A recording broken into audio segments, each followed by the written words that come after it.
Hello everyone, a very good afternoon everyone. Just confirm me once whether my voice is audible or not. Am I audible to you? Audio video is clear? Just confirm me once whether my voice is audible or not. Am I audible?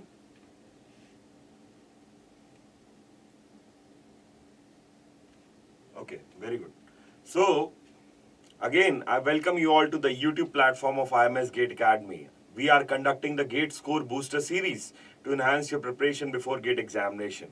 All of you were worried about the revision of these technical subjects and how we should do this. So, IMS GATE Academy is helping you to revise this entire subject in just a span of 6 hours. Yesterday, yes, thank you so much. Good morning, Pragya sir. So, I was discussing that why this GATE Booster series is important.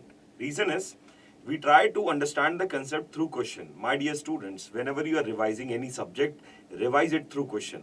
Leave the conventional pattern of revising through your class notes. Revise it through question. Wherever you feel like that you require the class notes, only for those concepts, you prefer the class notes. For the remaining things, practice as many questions as possible. We at IMS GATE Academy is conducting the test series in which there are more than 130 plus tests is provided to you, which includes the chapter test, subject test, multiple subject test, advanced subject test, and the full length mock test. The link is given in the description box. You can join us for our test series designed by the experts of IITs and NITs who themselves qualified GATE for several times with a very beautiful rank. Okay. Moving ahead with the session, I would like to make few announcements before we start. First of all, my dear students, if you want to get the daily updates of our YouTube series, you can join our Telegram group. In our Telegram group, we also post regular questions, regular quizzes we post. Okay, so that you keep in touch with the technical subject. If there is any job notification regarding PSU or any other jobs, you will also get this in our Telegram group. Our Telegram group is also a platform where we stay in contact touch with our students so that if they face any query, they can ask us directly there itself. Okay. Moving on with this, we at IMS GATE Academy, we provide you with different types of courses. We are running with online program, offline program, hybrid program, and the self-learning program. In all these programs, we provide you with more than 800 hours of live teaching with interaction. So you can clear your doubts whenever you are sitting in the class. Okay. Next, we provide you with theory and exercise book more than 30 plus in numbers. Okay. This exercise book contains questions well versed in level 1, level 2 and level 3 so that even you can analyze on which level your preparation is and how much improvement you require. Next is, we provide you with this GATE question bank which contains all the question of last 30 years. This GATE question bank is a game changer, means for your GATE preparation. Thank you so much, Richa. This GATE question bank is a game changer in your GATE preparation. I'll constantly tell my students in the GATE examination, questions may not be repeated, but every time we see repeated concepts. If I talk about strength of material, regularly they are asking questions from principal stresses, deflections, simple stresses, thermal stresses, SFD and BMD, bending stresses and shear stresses. Means, if a question is framed from this domain, the concept is same. Then only the data may change or they will ask in some different way. We provide you with 12 personalized one-to-one mentoring sessions. The IMS GATE Academy is the only institute in the country which takes care of our student from the personal level. We stay in touch with our student. We mentor them personally by understanding what challenges they are facing.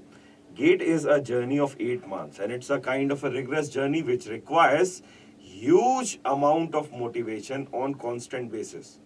Especially after you finish half of the syllabus, you are demotivated a bit because your subjects are not well planned, your revision is not well planned.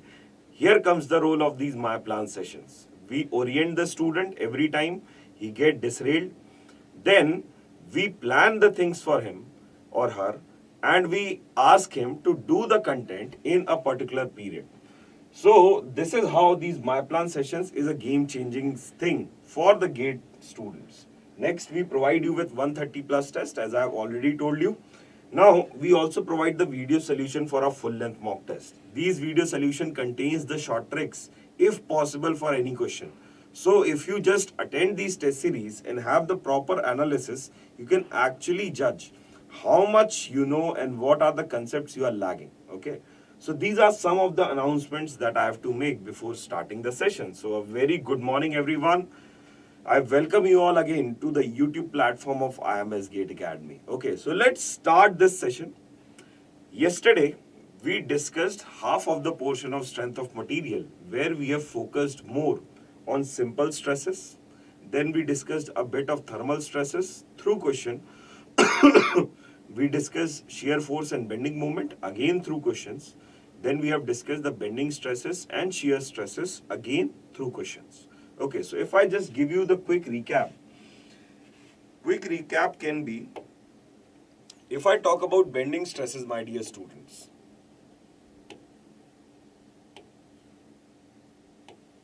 just 1 second.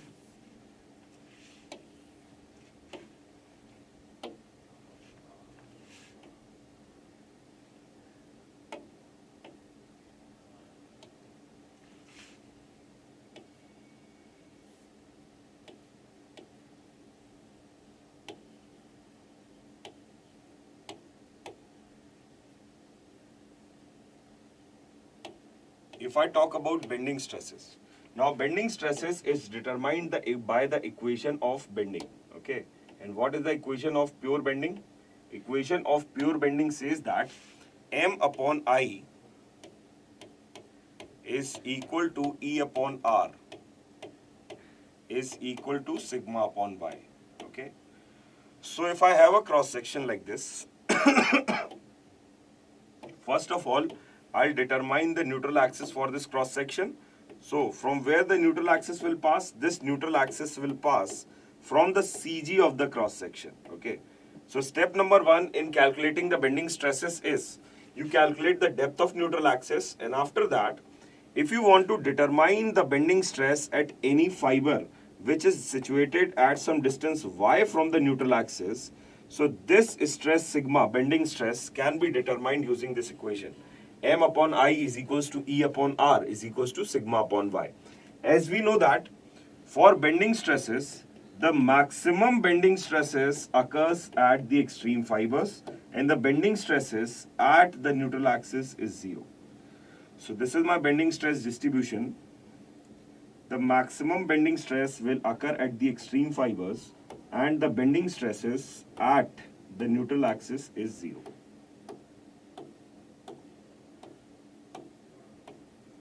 This is my sigma max, maximum bending stress. And these maximum bending stress will occur at the extreme fibers. Bending stress at the neutral axis will be 0. Okay. Now, how we have determined this, that the bending stress distribution is linear? This is determined through the assumption that the plane section before bending remains plane after bending. Through that assumption, we can see that the strain variation is also linear. Through that assumption, we have seen that strain variation is also linear. So if this is my cross section, so this is the strain variation.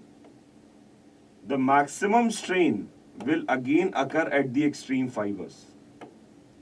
And I'll tell you this, these stresses, bending stresses, are normal stresses. They act perpendicular to the cross section. A very good morning, Rocky. They act perpendicular to the cross section. Now, if strain is linearly varying, this strain is related to stress by Hooke's law. We know that stress is equal to E into strain, right? If strain is varying linearly, then stress will also vary linearly. And why the strain is varying linearly? Because the assumption we take that the plane section remains plane after bending. So if this was the cross section before bending, after bending the cross section has been bended like this. And this bended cross section give me this linear variation of strain. Okay. So this is some of the basic for your bending stress. Next, for your shear stress,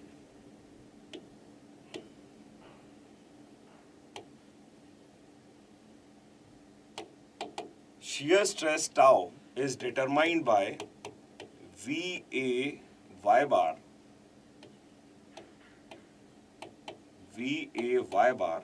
divided by I into P.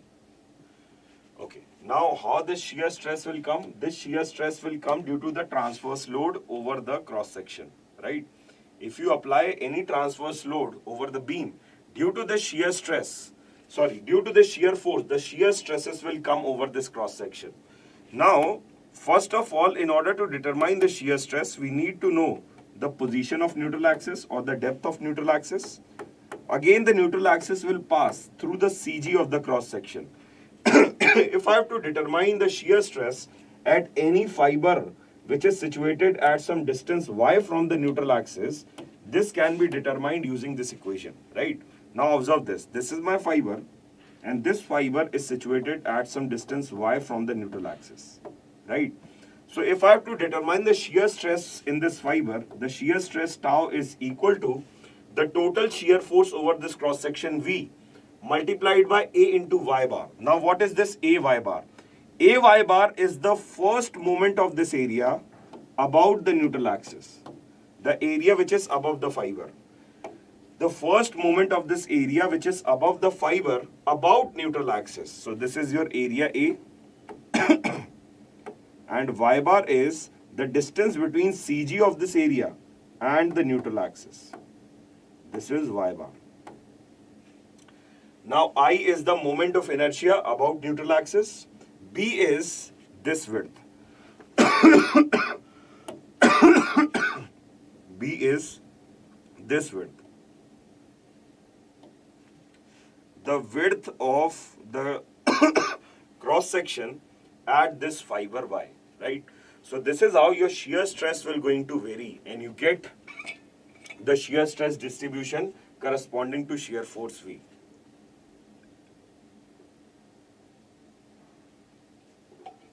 Okay.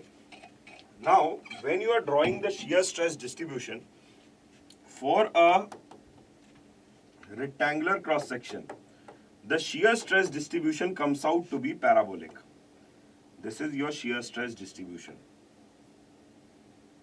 It comes out to be parabolic. The maximum value of shear stress you will get at the neutral axis. This is tau max. And shear stress at the extreme fibers will be 0. The reason is, at the extreme fibers, there is no area above that. So A by bar will be 0. So shear stress at the extreme fibers will be 0. At neutral axis, above that you have the maximum area. That's why you get the maximum value of shear stress at the neutral axis. Okay. So if you have considered a fiber which is at y distance above the neutral axis, you have to consider this area, right? If you have considered a fiber which is at some distance y at the bottom side of neutral axis or on the lower side of neutral axis, then for calculating AY bar you have to consider this area. This area you should consider for the calculation of AY bar, right? So on whichever direction you are moving from the neutral axis, accordingly you need to consider the area from that fiber till the extreme fibers, right? Your shear stress distribution is parabolic. I'll write here. This is your shear stress distribution.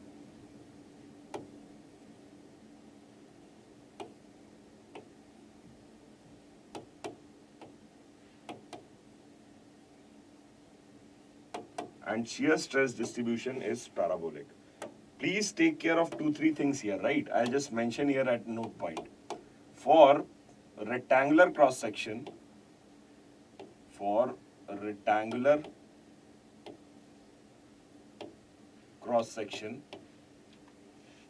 shear stress distribution is parabolic.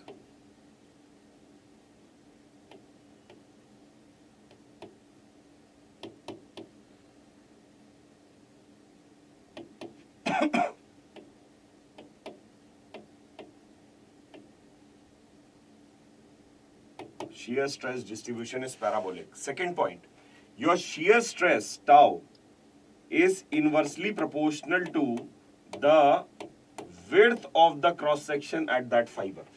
Your shear stress is inversely proportional to the width of the cross section at that fiber. Mark it as very important because a huge number of questions, not just in GATE, in all the technical exams, are asked from this concept. Now see how this concept is used. What they will do is, they will give you an I section and they will ask you to draw the shear stress distribution for this I section. For example, this is the I section given to you. And they will ask you to draw the shear stress distribution, right? Observe this. Here the width of the I section is B1. Here the width is B2. And here the width is B3. Only one thing you should know, that shear stress distribution is inversely proportional to the width of the cross section. If width is more, shear stress will be less. If width is less, shear stress will be more. Okay. Now, how to draw the shear stress distribution for this cross section? First of all, what you do is, you assume that this entire thing is a rectangular cross section. So for the rectangular cross section, the shear stress distribution is parabolic and the maximum value will be at neutral axis. So if this is my neutral axis, the maximum value will be at neutral axis. Okay. So, and at the extreme fibers, the shear stress distribution will be 0. Okay. So what you do is, you start from the extreme fiber. Just 1 second.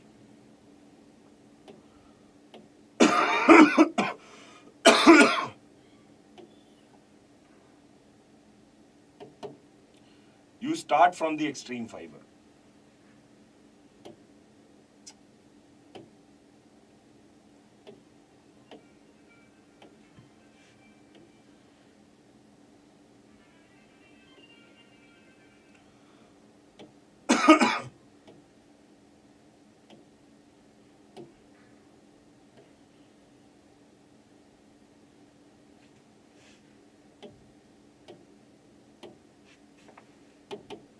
Observe this.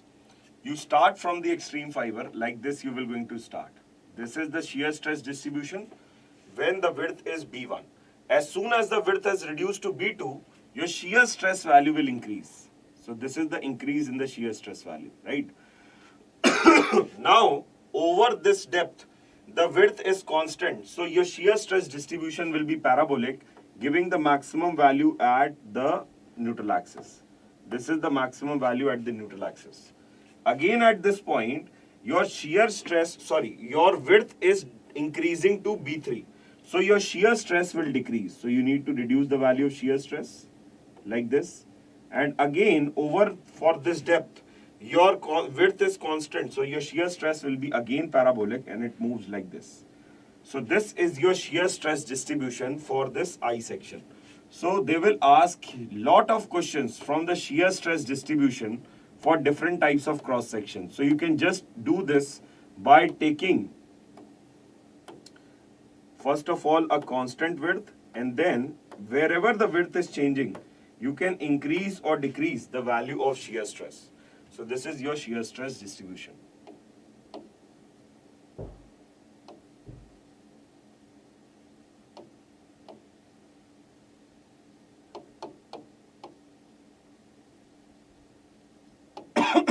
So these are just some of the highlights that we were, which depth we have to consider for I.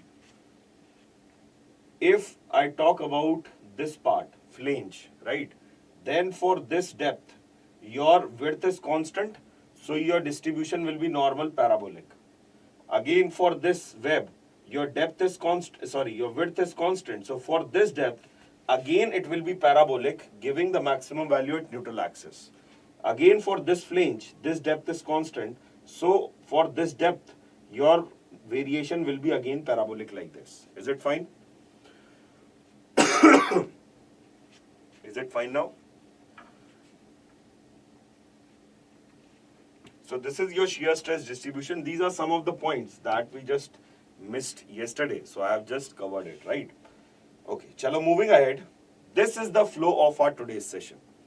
We will start with torsion of shafts, principal stresses and strains. Then we move to deflections, then thin pressure vessels, and lastly, we will going to discuss about the column analogy. Now, if I talk about the important points, your torsion of shafts your principal stresses and strain and deflection are the most important topics, especially for mechanical engineering students. Torsion of shaft is a very hot topic from where regular questions are asked. You see, the use of shaft for mechanical engineering students is more. But for civil engineering students, you see a lot of questions from deflection. Because this topic of deflection is related with the topic of deflection that you do in structural analysis. This topic serves as a basics for those topics that you read in structural analysis, right? The other two topics are also important, but less number of questions are usually asked, right? Both for mechanical and civil engineering students. So let's start with the very first topic, that is torsion of shafts. Torsion of shafts. Please give the heading, torsion of shafts.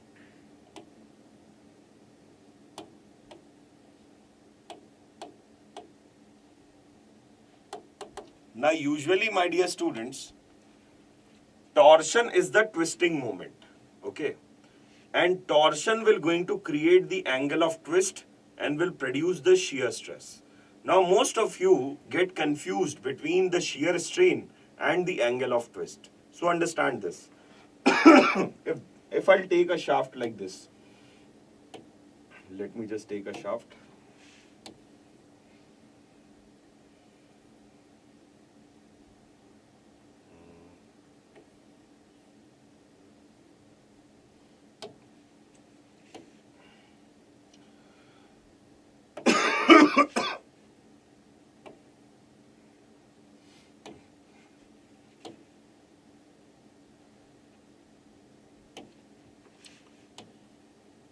Say this is the shaft I am taking.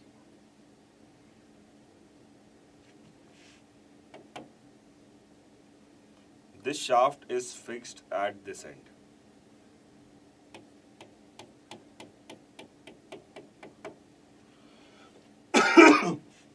The cross-sectional area is like this.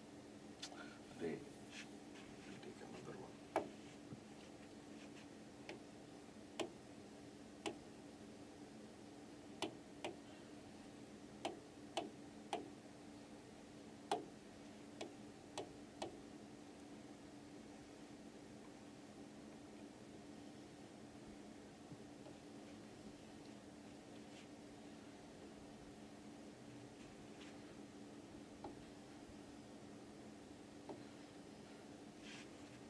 This is the shaft I am taking.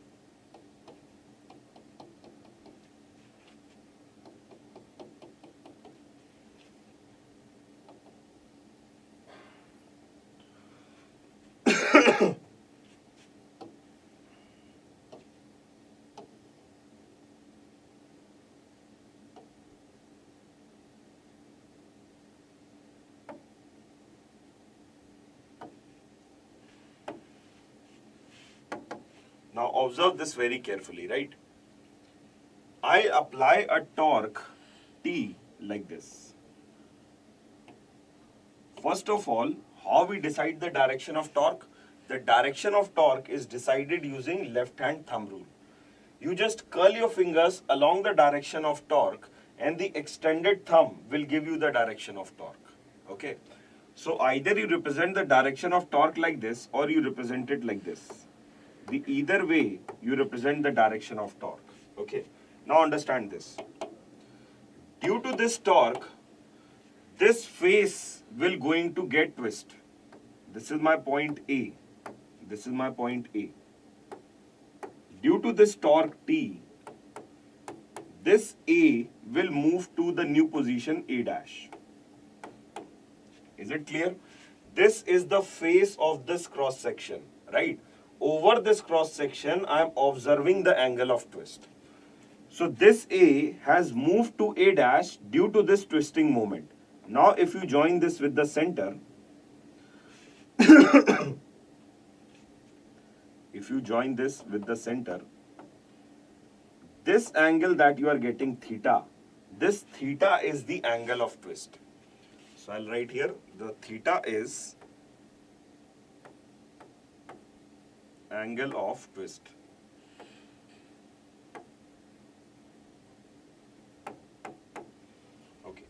observe this. This is the point A dash I am talking about. This is the point A dash. Now, when you join this A dash with this point, okay, so this angle is known as shear strain corresponding to A. This phi is known as your shear strain corresponding to A. So phi A is shear strain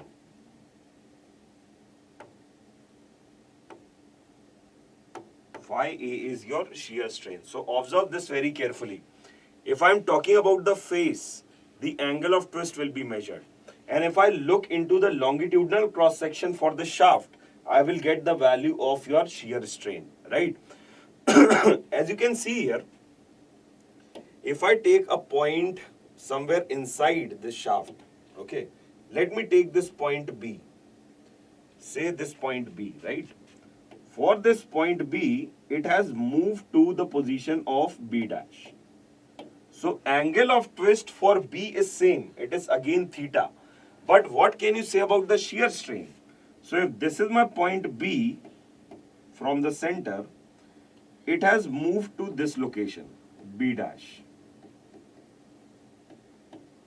Okay.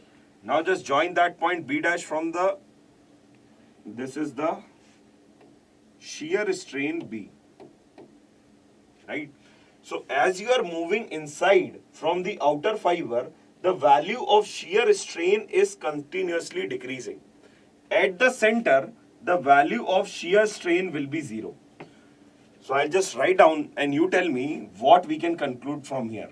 So shear strain phi,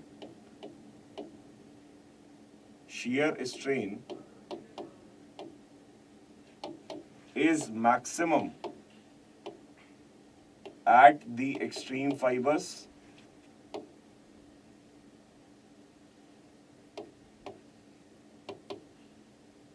shear strain is maximum at the extreme fiber. Next, shear strain phi is 0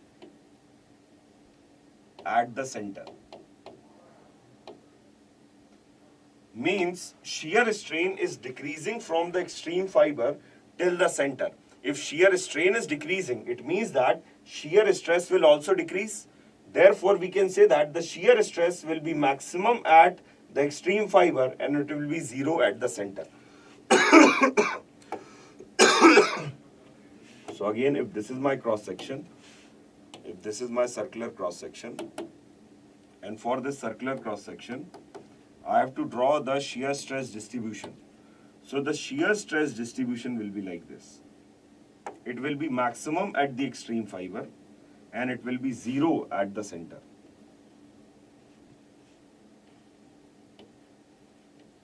This is my shear stress distribution.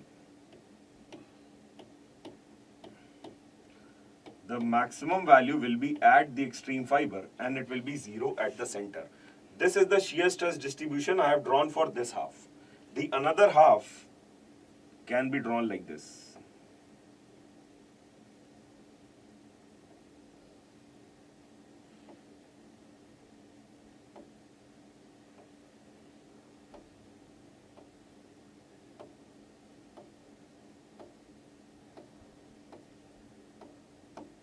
Again, this will be maximum at the extreme fiber and it will be 0 at the center.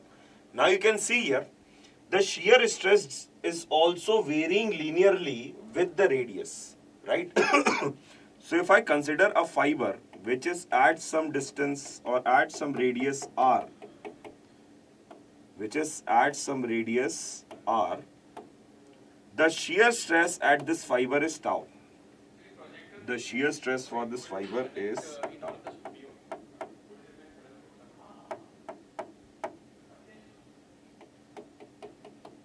So if this is my point, then corresponding to this point, the shear stress is tau, which is situated at some distance r. So if I want to determine this shear stress at the fiber which is situated at some distance r, then this can be calculated using the torsion equation. So as per torsion equation we write,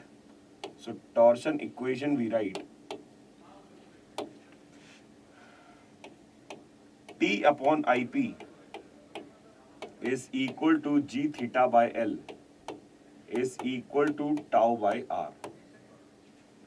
So this is my torsion equation,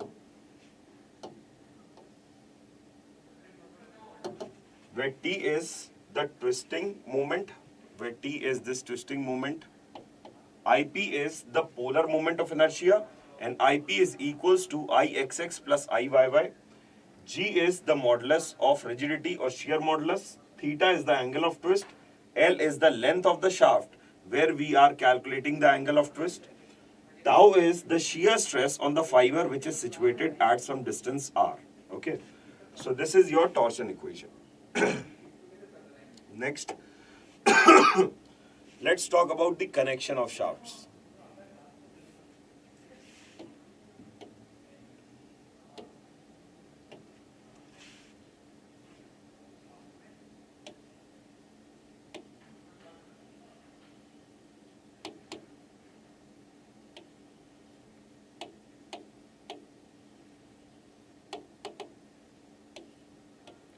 So first one is shaft connected in series.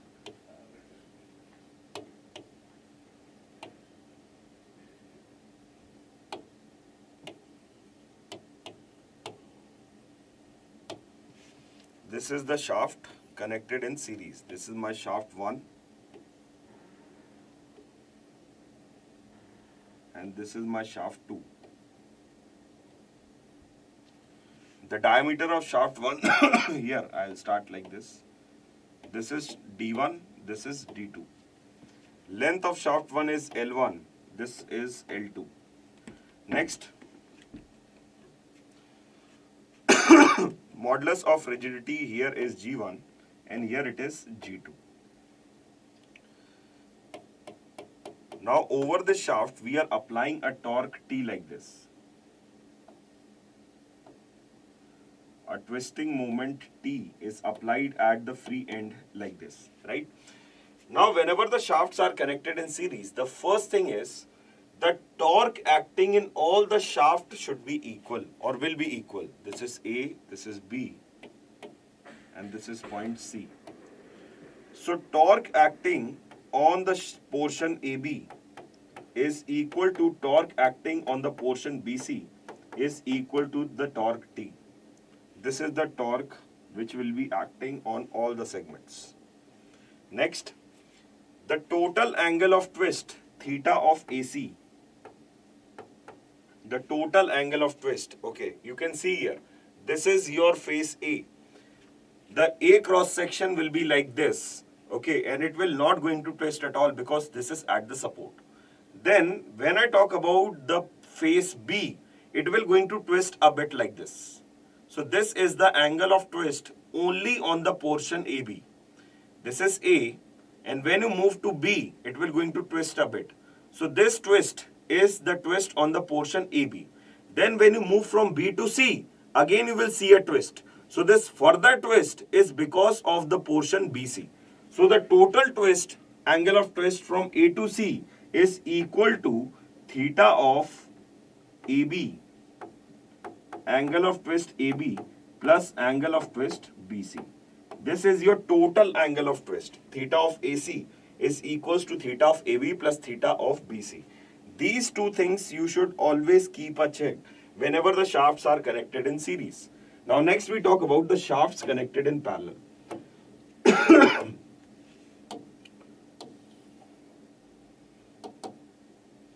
Second one is shafts connected in parallel.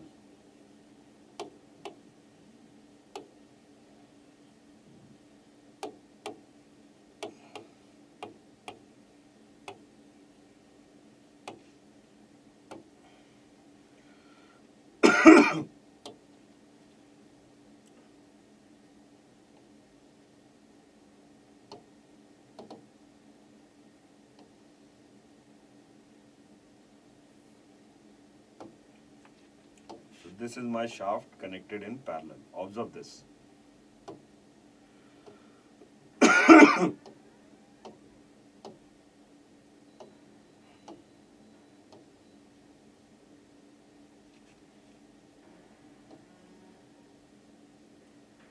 This is my first shaft.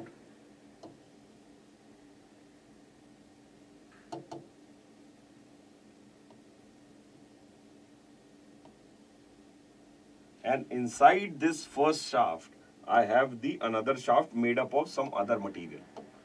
This is my second shaft made up of some other material.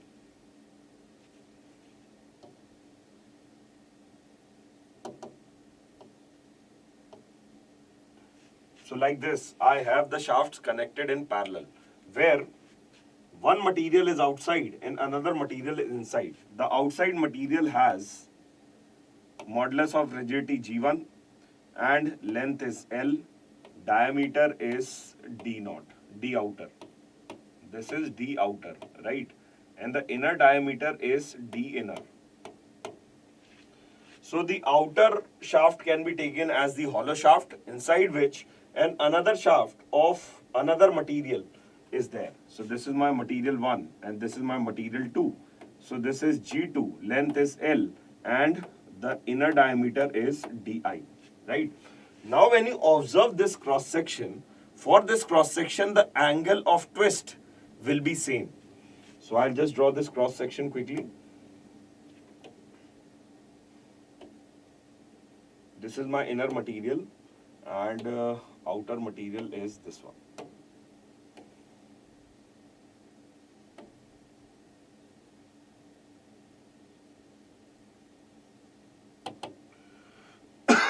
So both of them will undergo same angle of twist under the action of torque T.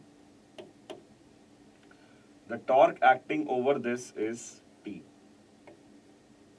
like this.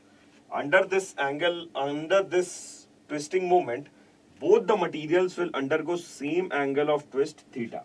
So whenever the shafts are connected in parallel, their angle of twist will be same. Second thing, if their angle of twist will be same, different amount of twisting moment will be required to produce same amount of twist angle. So this total torque T is divided into torque T1 and torque T2.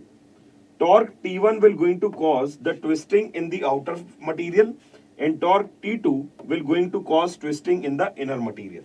So from here I can conclude this shaft connected in parallel in two ways. First one, your theta 1 is equal to theta 2 is equal to theta.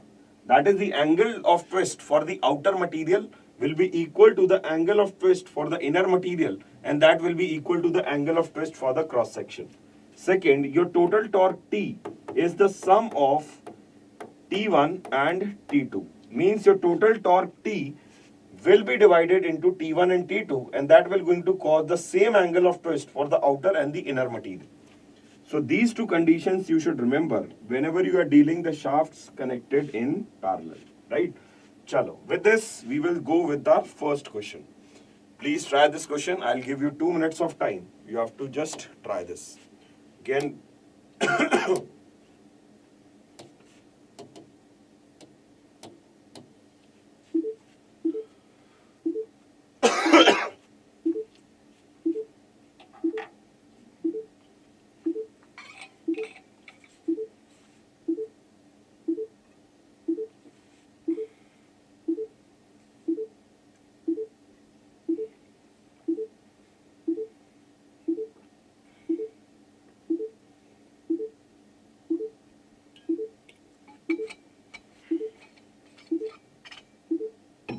keep commenting your answer in the chat box.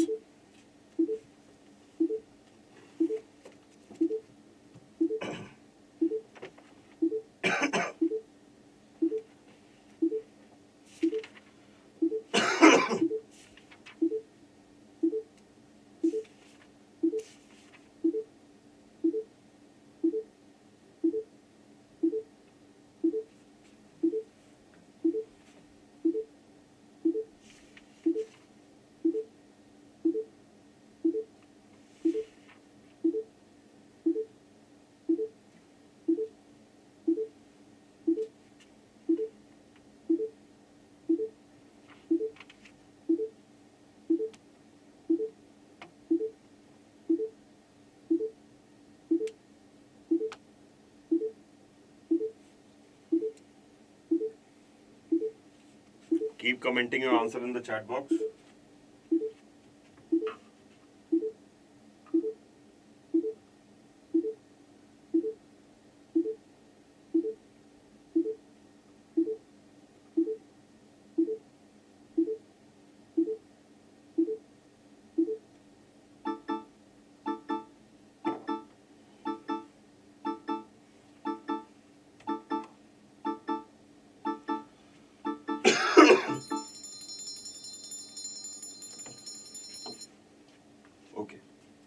Okay, let's see this. So the question says that a solar circular torsional member OPQ is subjected to the torsional moments as shown in the figure, not to the scale. The yield shear strength of the constituent material is 160 megapascal. The absolute maximum shear stress in the member in MPa rounded off to 1 decimal place is. So you are given with the torque condition, right? A twisting moment is given to you. Based on this twisting moment, you need to calculate where the maximum or the absolute maximum shear stress will come. So in this question, what you need to do is, you need to consider this portion PQ and then consider portion OP. Calculate the maximum shear stress due to torque on the extreme fibers. Okay. And then you need to compare in which portion you will get the maximum value of shear stress. So let's start one by one. First of all, I consider this member PQ. So for this member PQ, I have this torque of 1 kilonewton acting, right? So this 1 kilonewton will be giving a torque and whose direction will be like this.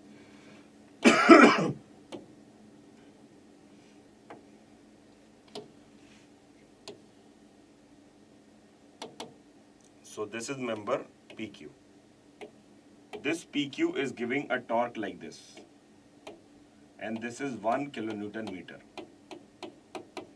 Okay.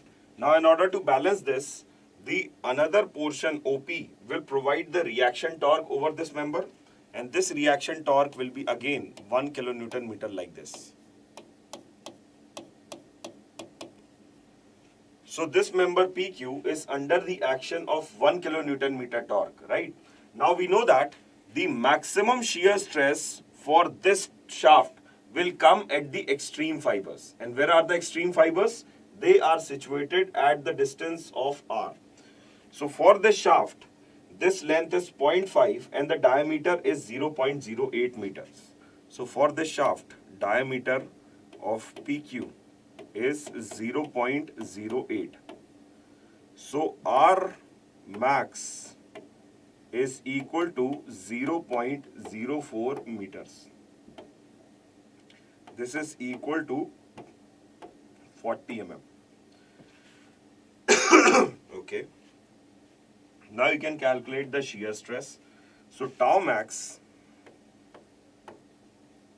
is equal to T upon IP into R max.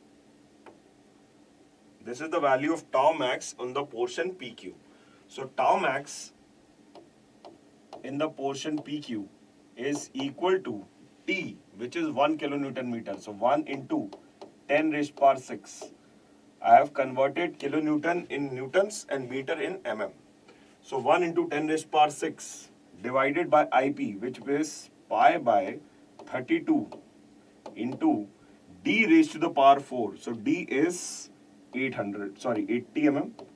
So this is 80 raised to the power 4. Multiplied by R max. So R max is 40 mm. You can calculate this to get the value of tau max on the portion AB. Please do the calculation. Tau max on the portion PQ, which comes out to be 9.947. This tau max on the portion PQ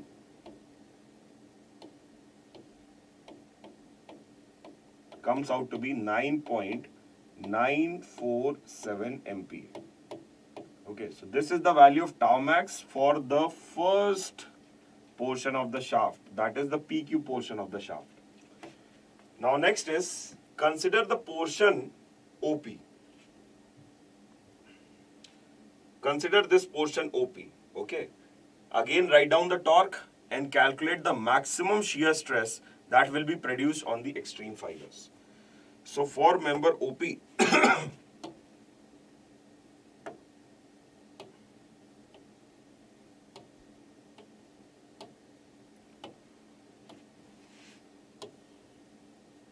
this is my member OP.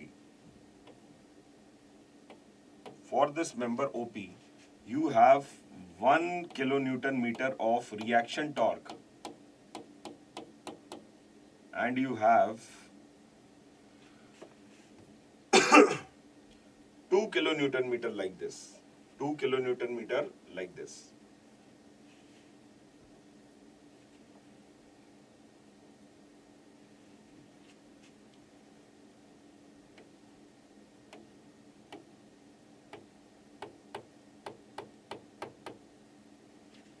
So the total torque over this fiber is 3 kilonewton meter.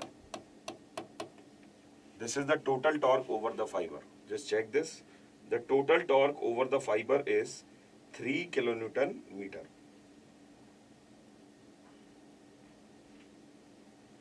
Okay, now see this. So diameter D of OP, this is equal to how much?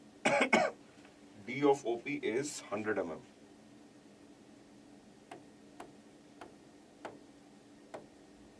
Next, length of this member OP is how much? Length is 1 meter. Length of member OP is 1 meter. Okay. Now you need to calculate the maximum shear stress which will come at the extreme fibers.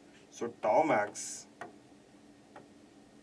is equal to the total torque, which is 3 into 10 raised to power 6 divided by IP, which is pi by 32 into D raised to the power 4. So D is 100 mm, 100 raised to the power 4 into R max. R max is 50 mm.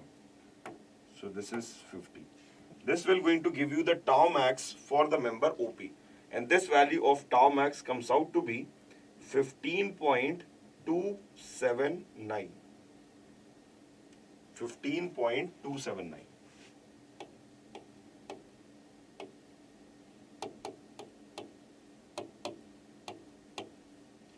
And this tau max is for the member OP. Okay, now you have to just compare both the value of tau max and you have to report the absolute maximum shear stress that will come over this member.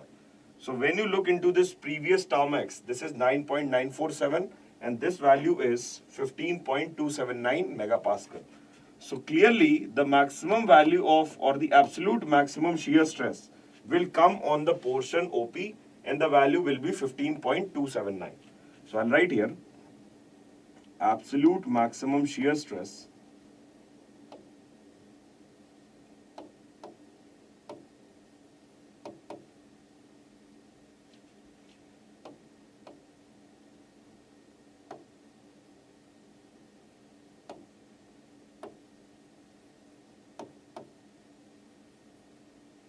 will come over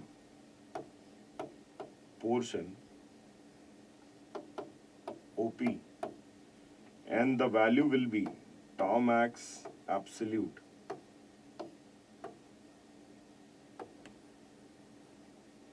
this is equal to 15.279 megapascal.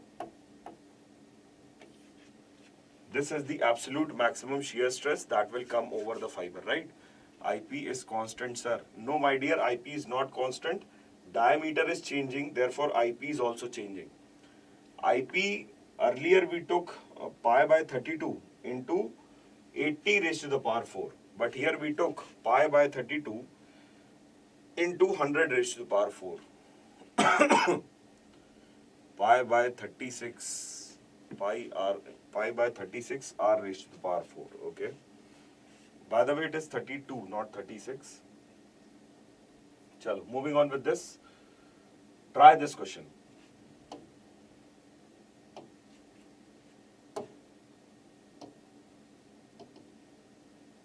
I'll give you just 2 minutes of time. Try this one.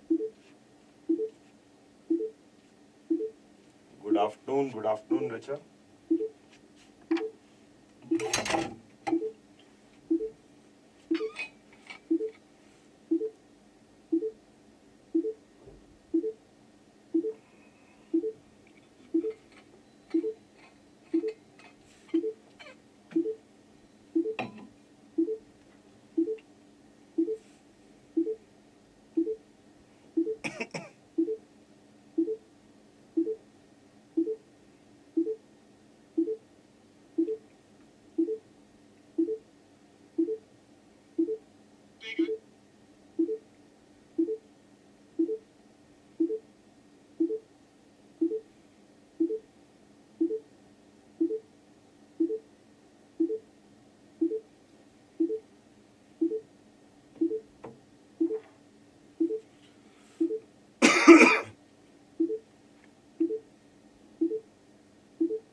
Please try this question and keep commenting your answer in the chat box.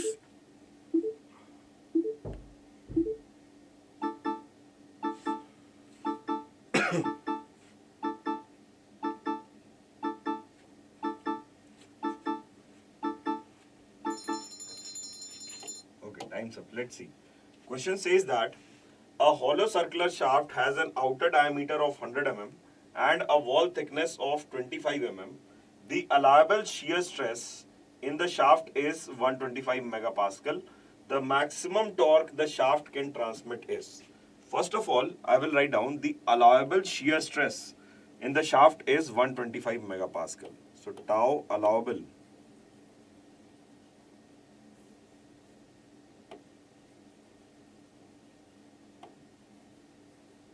is 125 megapascal. Then you have the outer diameter as 100 mm.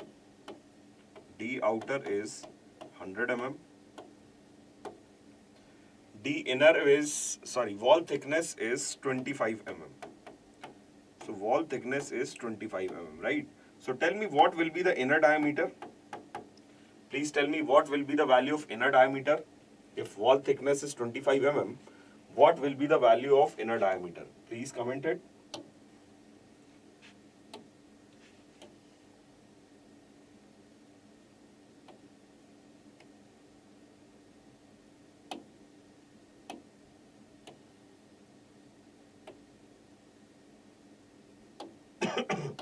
Please comment the inner diameter. Outer diameter is 100 mm. Wall thickness is 25 mm. So the inner diameter will be 100 minus 50. So that will be 50 mm.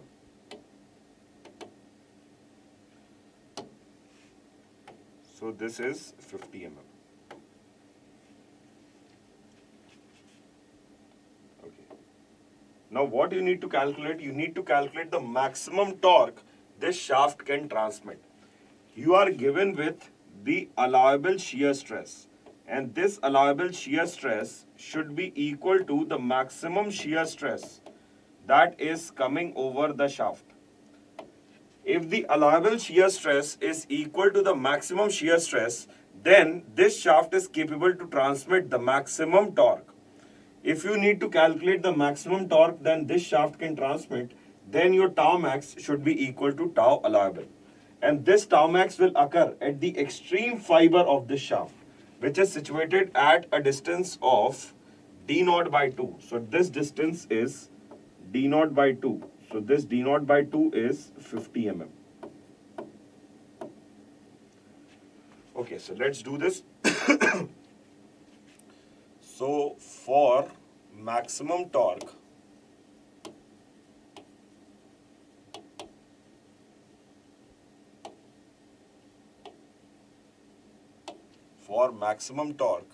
tau max should be equal to tau allowable. and this is given as 125 megapascal. Just check on this. This is given as 125 megapascal, right? Now what you need to do is, you have to just apply this equation T upon IP is equal to tau max by R max. So T is equal to IP into tau max divided by R max. Now this IP can be written as pi by 32 outer diameter minus inner diameter. This is pi by 32 outer diameter raised to the power 4 minus inner diameter raised to the power 4 multiplied by tau max, which is tau allowable, divided by R max, which is 50 mm, right? Substitute all the values, get the value of T. Please tell me the answer. Substitute everything and get me the value of T. So T is equal to, IP is pi by 32 into 100 raised to the power 4 minus 50 raised to the power 4 multiplied by tau allowable, which is 125 megapascal, divided by R max, which is 50. Please tell me this answer. What is the value of T in kilonewton meter? 1.381 into 10 raised to power 13. Okay, that is the value of IP.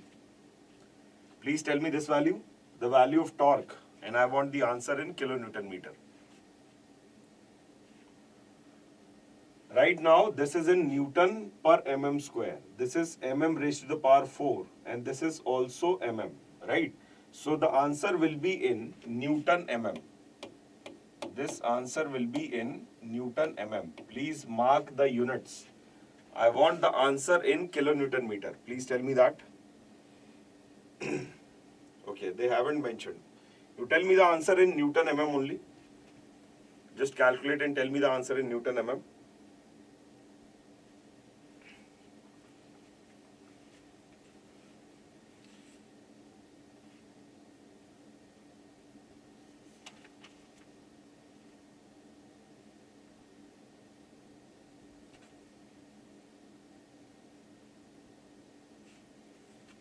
So this will be 23 into 10 raised to power 6 Newton mm. Okay. This 10 raised to power 6 multiplied by Newton mm will be kilonewton meter. So this will be 23 kilonewton meter. This will be my final answer. 23 kilonewton meter. This is 23 kilonewton meter, right? Chalo, moving on with the next question. This is your next question. Take 1 minute of time and try to do it.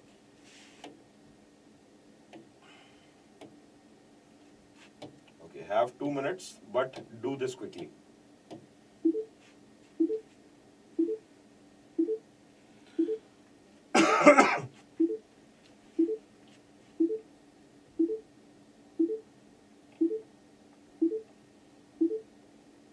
Correct, your answer is correct. 23 into 10 raised to power 6.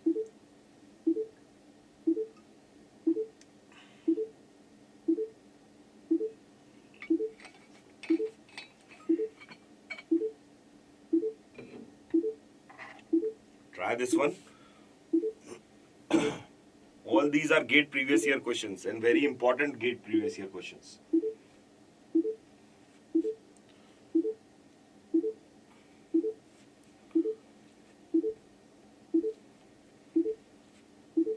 Quickly solve it. Please comment your answer.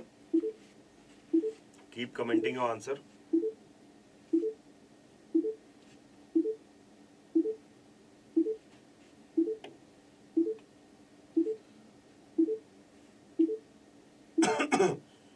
Keep commenting your answer.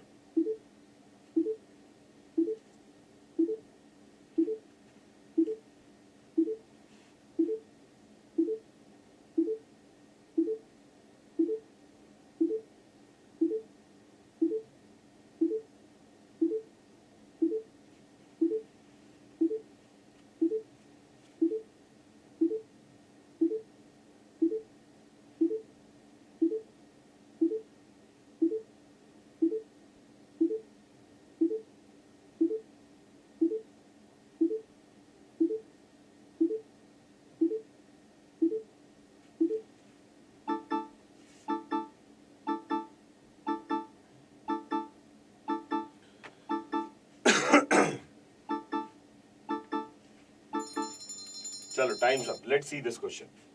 Question says that the maximum shear stress in the solid shaft of circular cross section having the diameter d subjected to torque T is tau. Right? In simple words, a solid circular shaft is given to you. For that, if you apply the torque T, the maximum shear stress that you will get is tau. This is my circular shaft. For this circular shaft, if I apply the torque T, then the maximum shear stress that I will get is tau. The maximum shear stress that I will get is tau. And I know that I'll get the maximum shear stress at R max. And R max is nothing but the radius of the shaft, right? Which is d by 2. Now what the question is saying, if the torque is increased by 4 times and the diameter of the shaft is increased by 2 times, the maximum shear stress developed in the shaft will be. So if you are increasing the diameter by 2 times, this is the increased diameter of the shaft and it is increased 2 times, right? And torque is increased 4 times. This torque is increased 4 times. Now this torque is 4T and this diameter is 2D. Here it was D and now it is 2D. Then what is the maximum value of shear stress that will come over the shaft? So here you need to calculate the new value of tau max. Earlier the value of maximum shear stress was tau. Then what is the value of this tau max that you need to calculate? So let's calculate this. First one, T upon IP is equal to tau by R. So for case 1, when you have normal shaft of diameter D, so tau is equal to T, IP is pi by 32 into D raised to power 4 into D by 2. So this is the value of tau that is given to us. This is the value of maximum shear stress for your shaft under normal condition. When you have increased the torque and when you have increased the size of the shaft, in that case, the maximum shear stress is equal to, for case 2,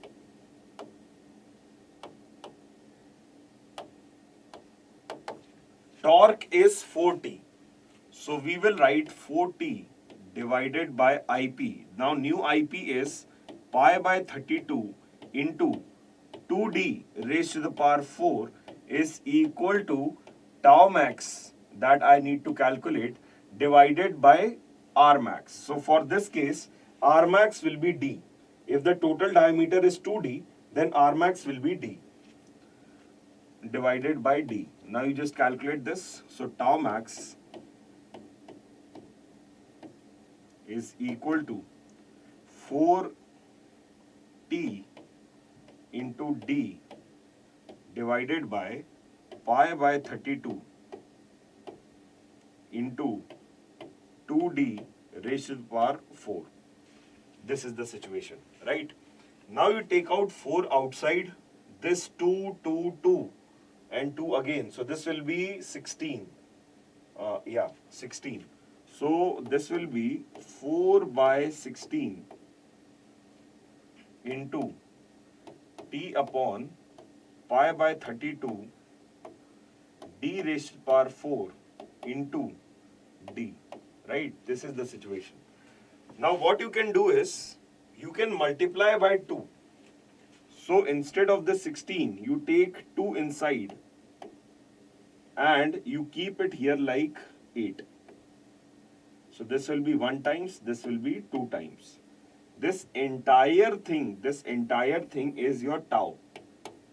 So you can write down your tau max is 2 times of tau. So this is my final answer. The maximum shear stress that will develop in this case, tau max, is equals to 2 times of tau. Sorry. Have I committed any mistake? This is tau by 2. This is tau by 2.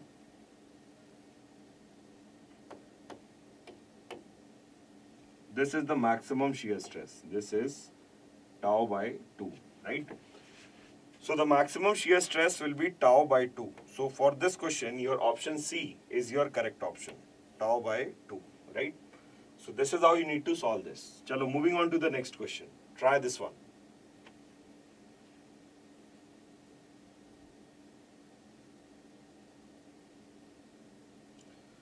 Try this one. I have a timer for 2 minutes.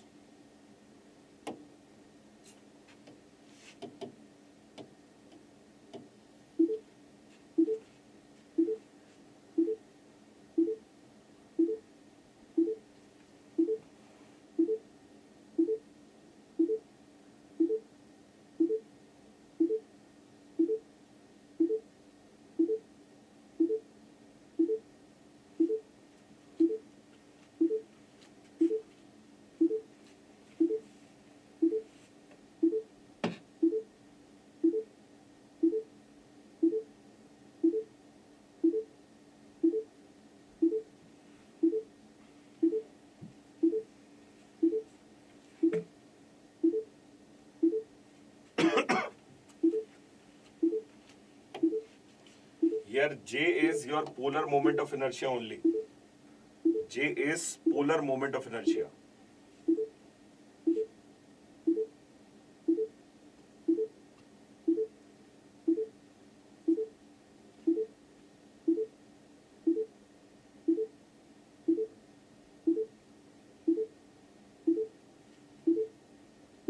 Calculate this.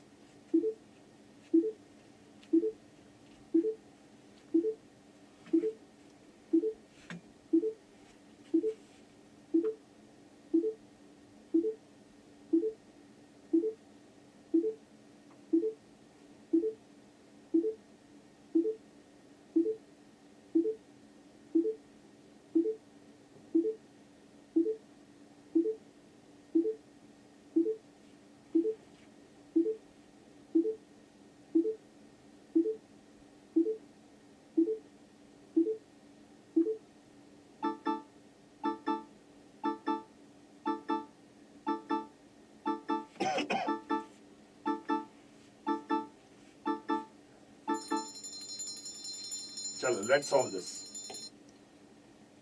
Question says that a circular solid shaft of span L is equals to 5 meter is fixed at one end and free at the other end. The twisting moment T is equal to 100 kilonewton meter is applied at the free end. The torsional rigidity is GJ is 50,000 kilonewton per meter square. Then which of the following statement made for this shaft? That is, the maximum rotation is 0.01 radian. The torsional strain energy is 1 kilonewton meter. Then which of the following statement is correct? So let's check on this. So one by one, we will calculate both the things and then we will check. So first of all, let me draw a shaft first. This is my shaft.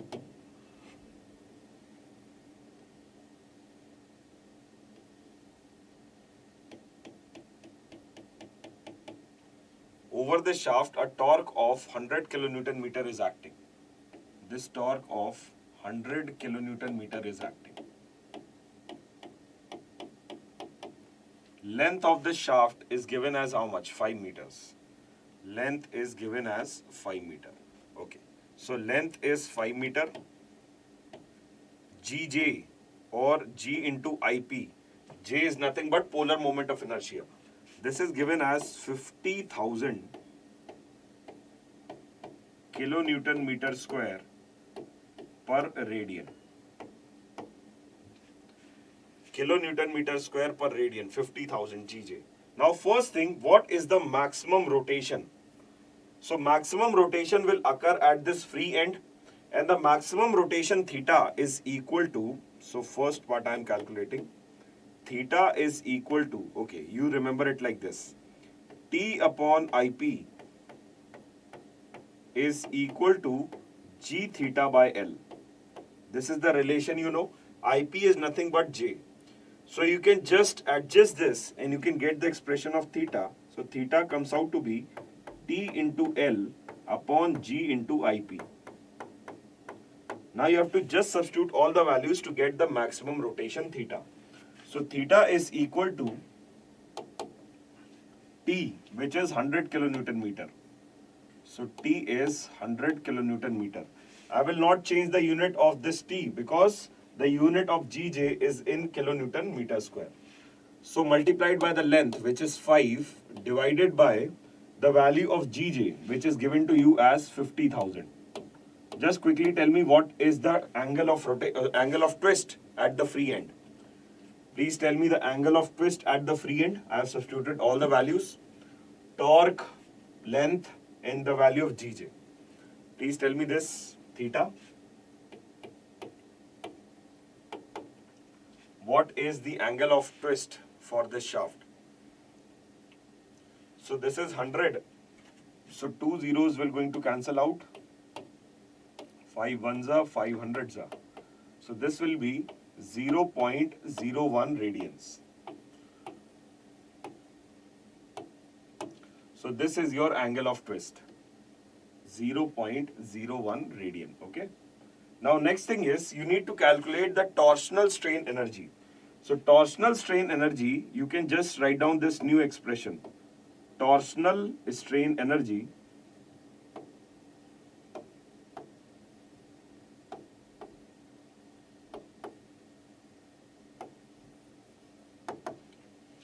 so you can just note down this new expression. You may know other expressions as well. Very good. Correct answer. But this is the new expression of torsional strain energy. So torsional strain energy U is equals to half into T into theta, where theta is the angle of twist and T is the torque causing that angle of twist. Now substitute the value of T and theta. So this is half. Torque is 100 kilonewton meter multiplied by theta. So theta is 0.01. So this comes out to be how much? 0.5 radians. Sorry, this is 0.5. This is your strain energy, right? Now check on the options given to you. First one is the maximum rotation is 0.01 radians. So this statement is absolutely correct. The torsional strain energy is 1 kilonewton meter. No, my dear, this is 0.5 kilonewton meter. The torsional strain energy is 0.5 kilonewton meter. So this statement is incorrect.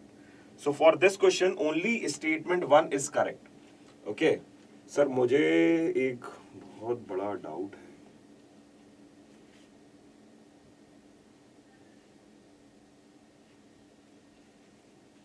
Okay. So this is the torsional strain energy.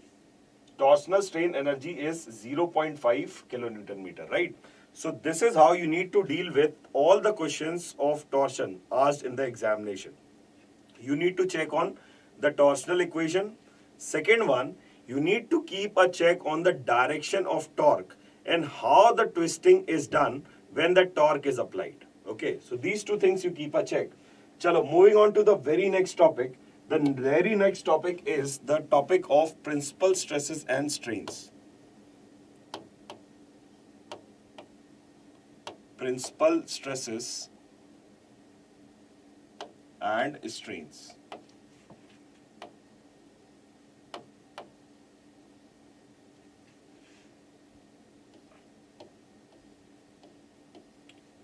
So first of all, you consider a complex state of stress. This is the complex state of stress where normal stress sigma x and sigma y are acting like this.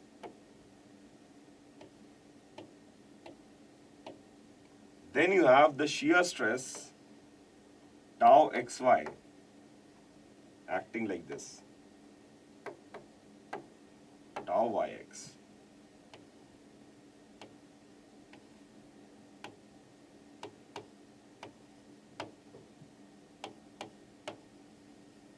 Okay, so this is your complex state of stress. So the first thing is, what you need to do is, you need to take an oblique plane Due to this complex state of stress on an oblique plane, normal stress and shear stress will develop. So if I take an oblique plane like this,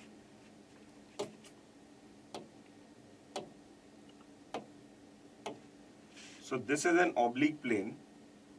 Over this oblique plane, normal stress sigma n and shear stress tau will going to be there due to this complex state of stress. Now this oblique plane is inclined at some angle theta from the reference plane. Every time, my dear student, I will consider this side as my reference plane. This AB is my reference plane. Due to the complex state of stress on the oblique plane, normal stress and shear stress will develop. Now the value of this normal stress and shear stress can be calculated using this expression. So normal stress on the oblique plane is equal to normal stress on the oblique plane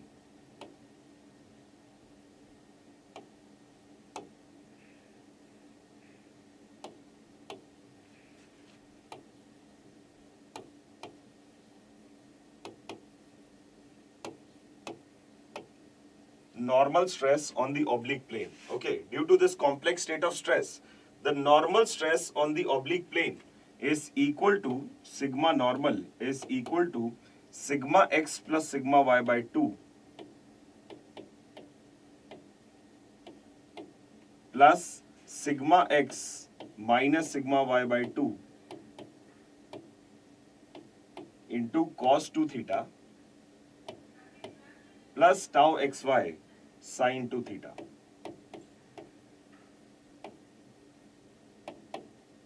This is your normal stress on the oblique plane. Normal stress on the oblique plane is equal to sigma x plus sigma y by 2 plus sigma x minus sigma y by 2 into cos 2 theta plus tau xy sin 2 theta. Similarly, on this oblique plane, the value of shear stress is equal to, so shear stress on the oblique plane, shear stress on the oblique plane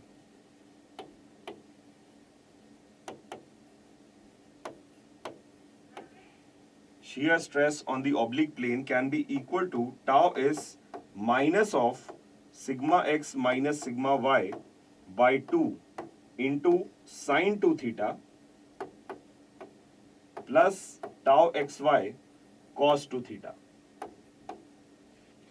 So this is your normal stress and shear stress on an oblique plane. When I write these two equations, two things you should keep a check. First is, with respect to this reference plane AB, if this oblique plane is at an angle theta measured in the clockwise sense, then that theta is taken as positive. Okay, you can just write down the sign conventions. You can write down the sign conventions.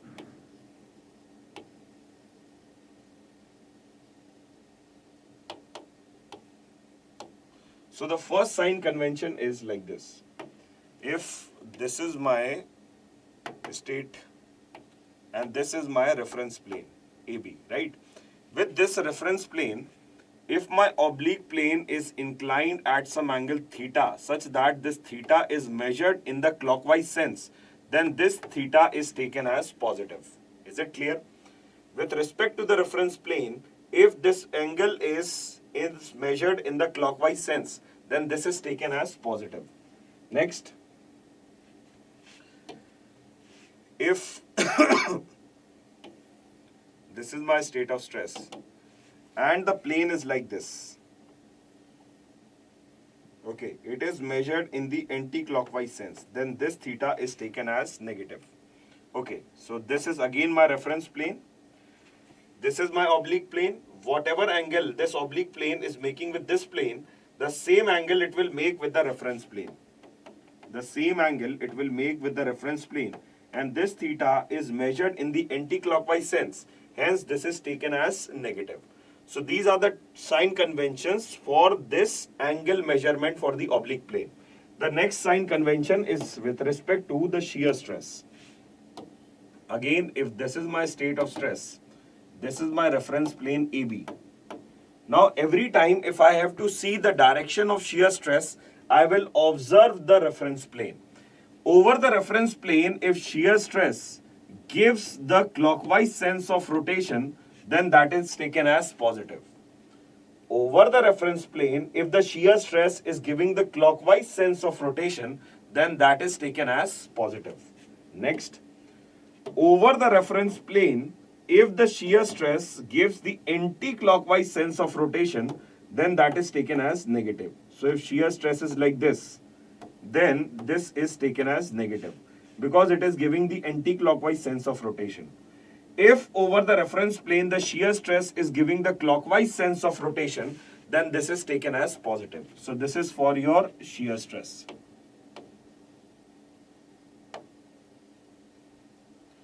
So please keep these as your sign conventions, and then you can use these equations anywhere. So over an oblique plane, the value of normal stress is sigma x plus sigma y by 2 plus sigma x minus sigma y by 2 cos 2 theta plus tau xy sin 2 theta. Similarly, shear stress on the oblique plane is minus of sigma x minus sigma y by 2 sin 2 theta plus tau xy cos 2 theta. Okay.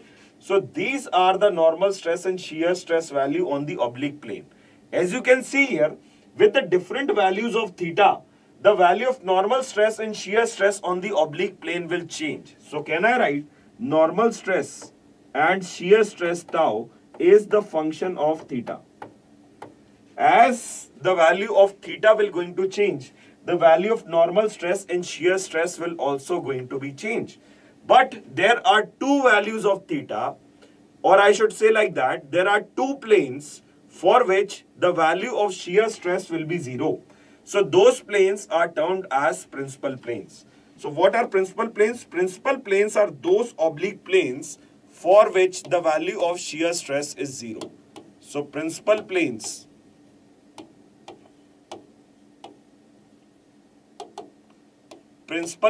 are those oblique planes for which the value of shear stress is 0. So principal planes, those oblique planes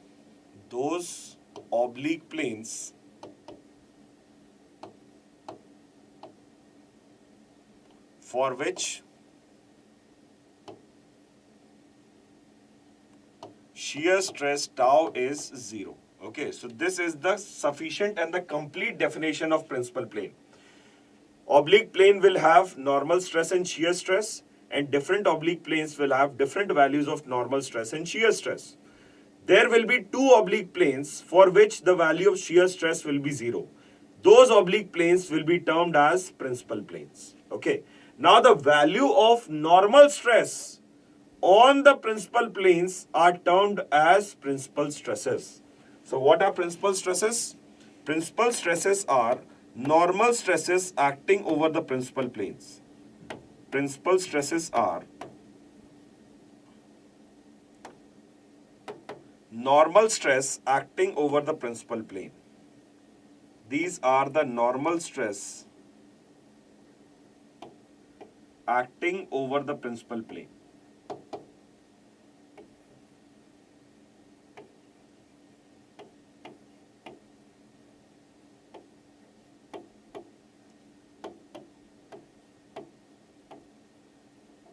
These are the normal stresses which are acting over the principal plane. So what are principal stresses?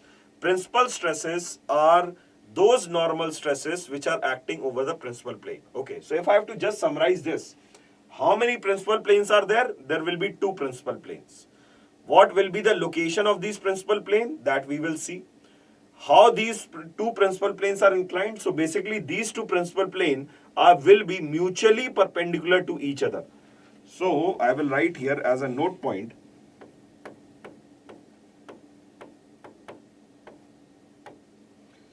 Both the principal plane, there will be two principal plane.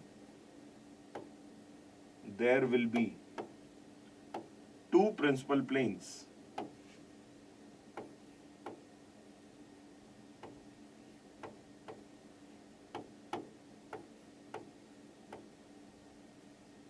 Mutually perpendicular to each other.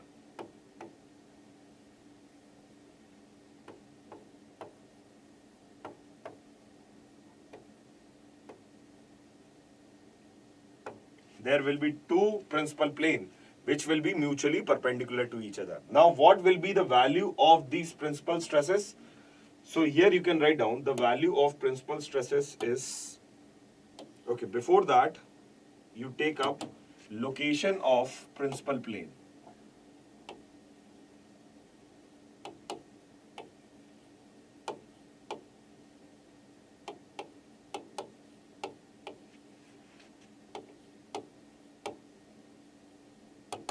So what will be the location of these principal planes? So location of principal plane theta 1 is equal to 1 by 2 into tan inverse of 2 tau xy upon sigma x minus sigma y.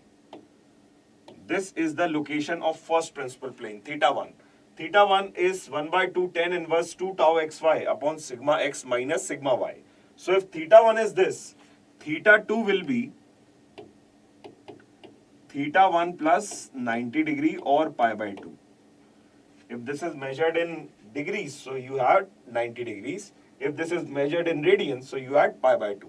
So theta 2 will be theta 1 plus pi by 2. This is the location of principal plane. Next, what is the value of principal stresses? So principal stresses are of two types, major and minor principal stresses. Bigger value is known as major principal stress sigma 1 and smaller value is known as minor principal stress sigma 2.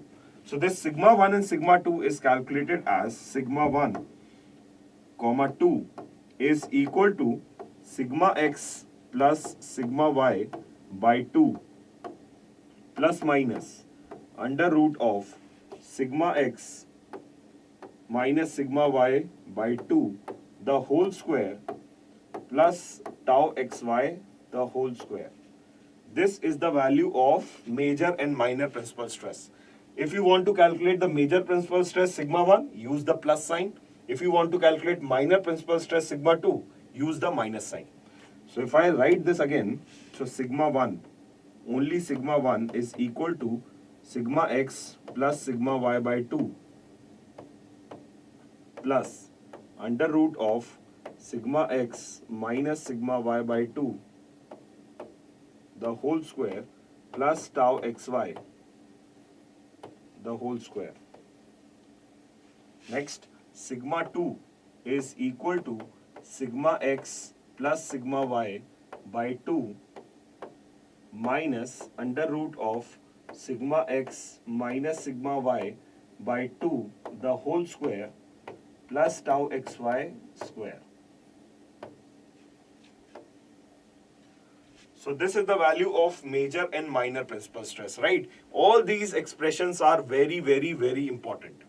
You have to keep all these expressions in your mind whenever you are dealing with these questions of principal stresses and strains. Now, second point. So principal planes are basically those planes for which the normal stress is, the value of shear stress is 0. And the value of normal stress on the principal planes are termed as principal stresses. Okay, thank you. Next is plane of maximum shear stress. Plane of maximum shear stress.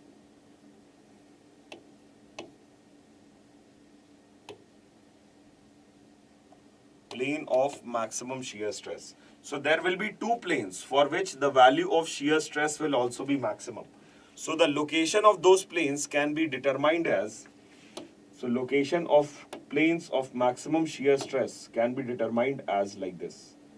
Location of plane of maximum shear stress. So the value of phi 1 is equal to, phi 1 is the location of plane of maximum shear stress. This is equal to 1 by 2 into tan inverse of minus of sigma x minus sigma y divided by 2 tau xy. This is the location of the plane of maximum shear stress. Again, how many such planes are there? There will be two planes which will have the maximum value of shear stress. So if this is phi 1, phi 2 will be, Again, these two planes are mutually perpendicular to each other. So phi 2 will be phi 1 plus pi by 2. So these are the location of planes which will have the maximum value of shear stress. So how many such planes will be there? There will be two such planes, two mutually perpendicular planes. Two mutually perpendicular planes. So how many planes of maximum shear stress? There will be two planes of maximum shear stress, and both these planes will be mutually perpendicular to each other. Right? So this is the location of plane of maximum shear stress. Next is, what is the value of maximum shear stress? So what is the value of tau max? So the value of tau max is sigma 1 minus sigma 2 divided by 2. This is the maximum shear stress. Tau max is sigma 1 minus sigma 2 divided by 2. Next, the value of normal stress on the plane of maximum shear stress is equal to sigma 1 plus sigma 2 divided by 2. This is the value of normal stress on the plane of maximum shear stress. Right? Now again I would like to tell you two things here. First one is, don't get confused right now. This tau max will be on one particular oblique plane. This tau max will be on the oblique plane. If I say this is one of my oblique plane, say this is my oblique plane, right? So if this theta is equal to phi 1, right? If this theta is equal to phi 1, then this plane is a plane which will have the maximum value of shear stress based on the existing stress condition. The existing stress condition is like this. You have sigma y, you have sigma x, and then you have shear stress, tau xy, acting like this. This is your sigma y. This is your tau yx. This is your sigma x. And this is your tau xy. This is your tau yx. Right? So based on this existing stress condition, there will be two planes which will contain the maximum shear stress. Those planes are known as the planes of maximum shear stress. If theta is equals to phi 1, then this plane will be the plane which will have the maximum value of shear stress. This is tau max. And in the same plane, you will have the normal stress, and this is the normal stress on the plane of maximum shear stress. So this tau max is equals to sigma 1 minus sigma 2 divided by 2, and the normal stress on the plane of maximum shear stress, this value is equal to sigma 1 plus sigma 2 divided by 2, right? So these are the important things that you need to know. Now moving on with this, again if I talk about an oblique plane, I'm just talking about an oblique plane. So if this is my stress situation, and this is an oblique plane, due to the existing stress condition, this is normal stress, this is sigma x, this is sigma y, this is tau xy, this is tau yx,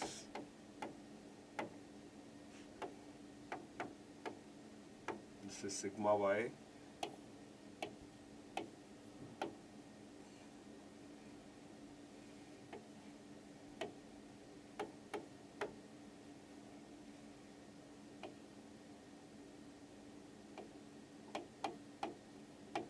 okay. So based on this stress condition, there will be normal stress and shear stress on the oblique plane. This is the value of shear stress, and this is the value of normal stress on the oblique plane, sigma n and tau. Now you need to, if you are asked to calculate what is the resultant stress? The resultant stress can be calculated like this. This will be the resultant stress.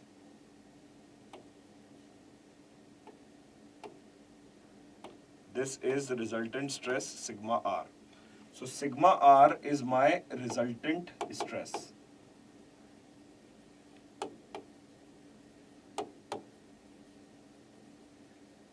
Sigma R is my resultant stress. And the angle made by the resultant stress with the normal stress, this angle is known as angle of obliquity. This beta is known as angle of obliquity.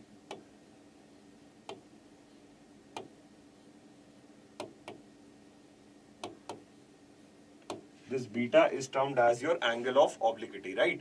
Now this beta can be calculated by considering this triangle. This is sigma r as the hypotenuse, this sigma n is the base, and tau will be this perpendicular. So tan beta is equal to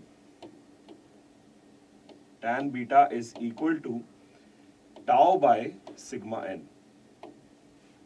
This is the value of tan beta. Now how we can determine this sigma r? So sigma r resultant stress is equal to under root of square of sigma n plus square of tau. Again, these two are the important relations. Tan beta is equals to tau upon sigma n upon sigma r. So sorry, tan beta is equals to tau upon sigma n, and sigma r is equals to sigma n square plus tau square. Okay, using the triangle's law. So you can use all these relations for the calculation of principal stresses and strain, and the normal stress and the shear stress on the oblique plane. Chalo, moving on with this, we will start with our first question, and this is our first question. Try to solve this. Have 2 minutes of time and try to get the answer.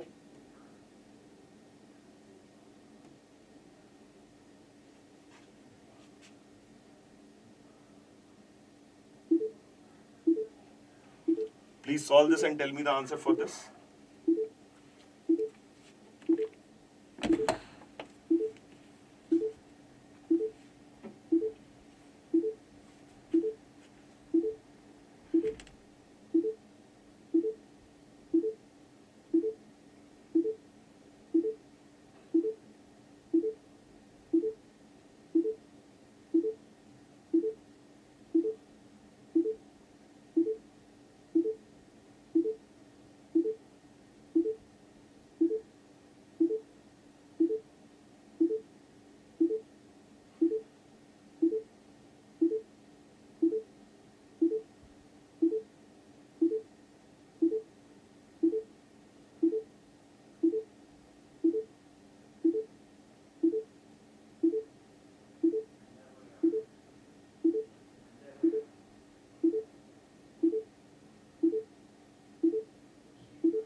Chalo, let's see this question. In the question, you are given an oblique plane. Okay, let's see this. In the question, you are given with an oblique plane with the value of normal stress is 120 megapascal and the value of shear stress on the oblique plane is 70 megapascal. Okay. Now you need to determine the value of sigma x and sigma y. In order to solve this question, you can go with the formulas. You will have to frame two equations and then you need to calculate the value of sigma x and sigma y. But the same question can be done using another concept. Just see this. Now this concept will not require any use of the formula. It only requires the use of the concepts that you have learned in your class 11th and 12th. Just see this. This is the situation given to you. PQR. This is P. This is Q. And this is R. This is 4 meter. This is 4 unit, 3 unit and 5 unit. Just check. So PQ is 4 units, QR is 3 units and RP is 5 units. Now what you have to do is, this is the value of normal stress. And this normal stress is given as 120 megapascal. So normal stress is 120 megapascal. Okay. This is the value of shear stress, tau. And tau is given as 70 megapascal, I guess. This is tau, 70 megapascal, right? Now what you need to do is, this normal stress, okay, I'll also write down, this is sigma y and this is sigma x. Now if you know the basic, that where this sigma x and sigma y are acting, you can actually do this question without even applying the formula. You can use the simple equation of equilibrium and from there we can solve this question. Now observe this. This sigma x is acting on this plane PQ, which is coming out of the board, right? Similarly, this sigma y is acting on this plane QR, which is coming out of the board. Similarly, this normal stress and shear stress is acting on the oblique plane, which is coming out of the board. Is it fine? So if I assume that the width of this plane PQ is 1 unit, then what will be the cross-sectional area for the plane PQ? The cross-sectional area for plane PQ will be 4 into 1. So what will be the force due to this sigma x? So force due to sigma x will be Fx. And this will be equal to stress sigma x multiplied by the cross-sectional area PQ. So PQ is 4. Width I have assumed as 1. So sigma x into 4 into 1. So this is the force due to sigma x. Next, due to this sigma y, this is acting on this plane QR. Let me assume that this width of plane QR is 1 unit. This is 3 units. So 3 into 1 is the area of plane QR multiplied by this sigma y.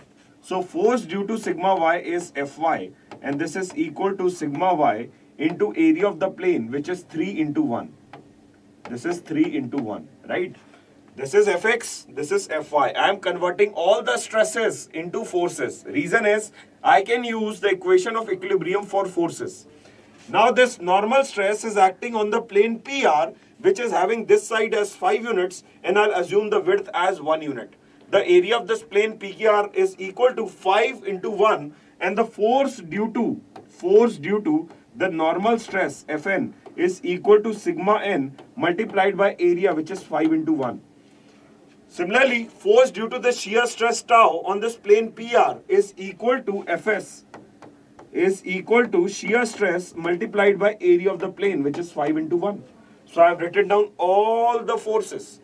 So this is equal to 4x, 4 times of sigma x. This is 3 times of sigma y. This is 5 times of sigma n. And this is 5 times of tau, right? So these are the value of all the forces. Now when we use the forces, we can use the equation of equilibrium, okay? Now what I will do is, in this state of stress, I will write down all the forces and I'll use the equation of equilibrium. Observe this very carefully. This is the angle theta, okay? This is your normal stress. Corresponding to normal stress, I have written the normal force Fn. This is your shear stress, and corresponding to which you will have the shear force Fs. This is your shear force Fs. Now, this is your force due to sigma y. So, I will write down this as Fy. This is the force due to sigma x. So, I will write down this as Fx. Okay. Now, observe this very carefully. This angle I am taking as theta. This side is 4 units, this is 3 units, and this is 5 units. Okay, so now observe this. This angle is theta, so this angle is also theta. This angle is 90 minus theta. Now our thing is done. Okay. From here, the question is solved.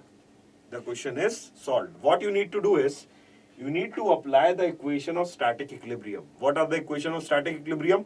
Summation of vertical force is equal to 0. Summation of horizontal force is equal to 0. Two equations, two unknowns straight away. So first of all, I will write down summation of horizontal forces equal to 0. So what are the horizontal forces? You have Fn sine of 90 minus theta. Fn sine of 90 minus theta. So Fn sine of 90 minus theta. Then you have Fs sine theta with the minus sign. So minus Fs sine theta with the minus sign. Then you have this Fx, which is again acting with the minus sign. So minus Fx is equal to 0. You have to substitute the value of Fn, you have to substitute the value of Fs, and you have to substitute the value of sine and cos theta. This is Fs, right? Now do this. So Fn is equal to 5 times of sigma n, and sigma n is 120 megapascal. So this is 5 times of 120 megapascal into sine of 90 minus theta is cos theta. Now use this triangle to get the value of cos theta. Cos theta is base by hypotenuse. So this will be 4 by 5. So this can be written as 4 by 5. Next, this Fs sine theta. Fs is equals to 5 times of tau, and tau is 70. So this is equal to 5 into 70 into sine theta. Sine theta is how much? Sine theta is perpendicular by base. So 3 by 5. So this is 3 by 5. And this is equal to Fx, which is equal to, Fx is how much? 4 times of sigma x. Fx is equals to 4 times of sigma x, right? Just one equation and you will get the value of sigma x without complicating any situation or without wasting any time. Just get me the value of sigma x, quickly calculate that and tell me the value of sigma x. Please calculate this and tell me the value of sigma x. Just do the calculation and tell me the value of sigma x.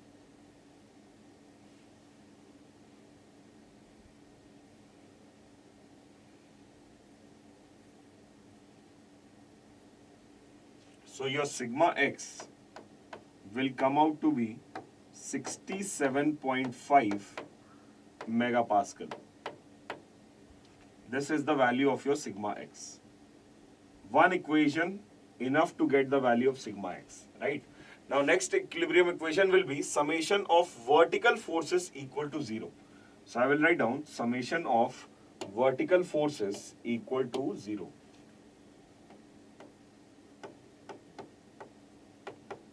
So first vertical force is Fn cos 90 minus theta acting upwards. So Fn cos of 90 minus theta acting upwards. Second, Fs cos theta again acting upwards. So plus Fs cos theta again acting upwards minus Fy is equal to 0. So this is your equation for vertical forces, right?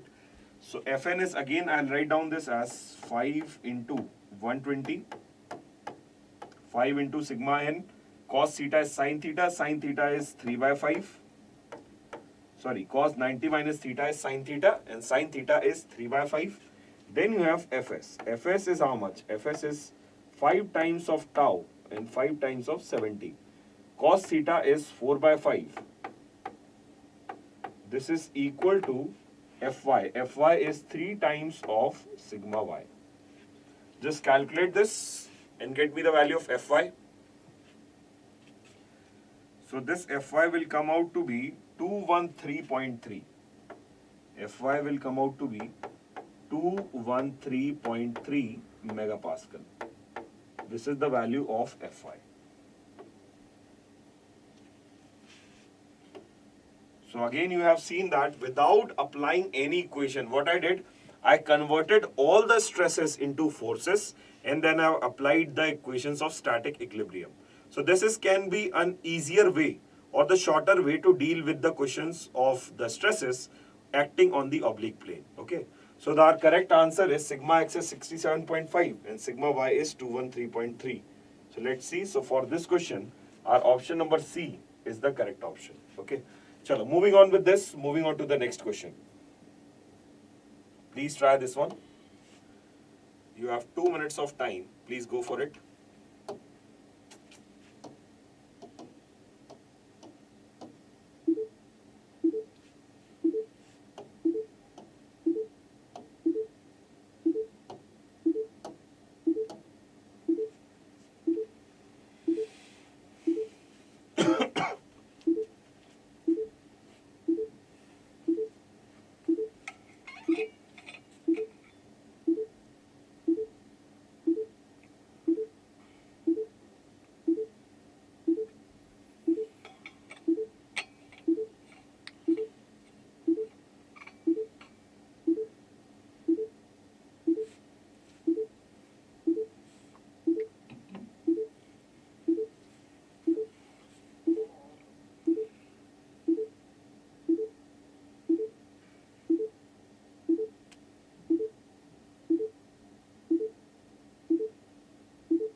Meeting is not over, Rakesh. It is going.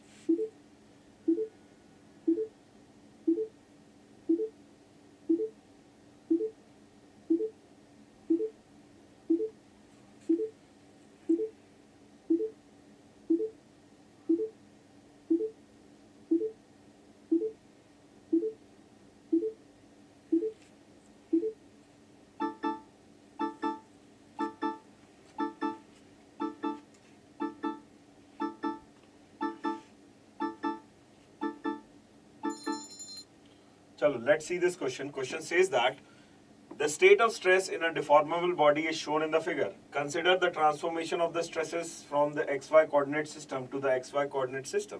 The angle theta locating the x-axis is assumed to be positive when measured from the x-axis in the counterclockwise direction. The absolute magnitude of the shear stress component tau xy is. So you need to determine the shear stress, this, okay. Either you say sigma xy or tau xy, is just a matter of how you are representing the value, right? In simple words, a state of stress is given to you for which you need to calculate the value of tau xy, okay. Now we will going to use R convention, okay. We will not get confused with that. So let me draw this state of stress first. So this is my state of stress.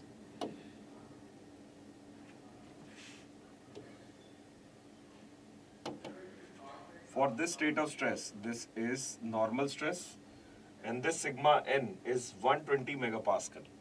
This normal stress is 120 megapascal, okay. This is the shear stress on the oblique plane, tau. And this value is given as how much? 50 megapascal. This is 50 MPa. Then you have this sigma y. and sigma x. The value of sigma x is 40 and value of sigma y is 35.6. So this is 35.6 MPa and this is the value sigma x, which is 40 MPa. Okay, you need to find out the value of shear stress tau xy, and the direction of tau xy is given like this. This is the direction of tau xy.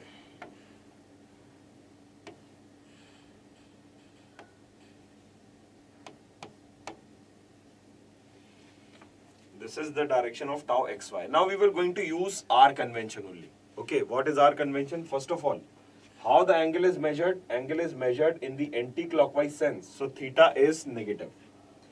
So theta is negative. Second, the value sigma x and sigma y are tensile, so they are taken as positive. So sigma x is 40 MPa and sigma y is 36.5 MPa. Sorry, 35.6 MPa. Then the value of normal stress. This is given as 120 MPa. Okay, one second, let me check the direction of shear stress. So this is acting downwards. So this is not the case here. The shear stress is acting downwards.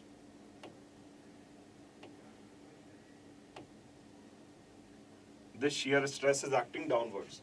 Now this shear stress tau is giving the clockwise sense of rotation. Therefore this shear stress is taken as positive. So tau is 50 megapascal taken as positive. Okay. And tau xy is negative. Tau xy is negative. Because on this plane, if tau xy is going like this, on the reference plane it will go upwards. That is giving the anti-clockwise sense of rotation.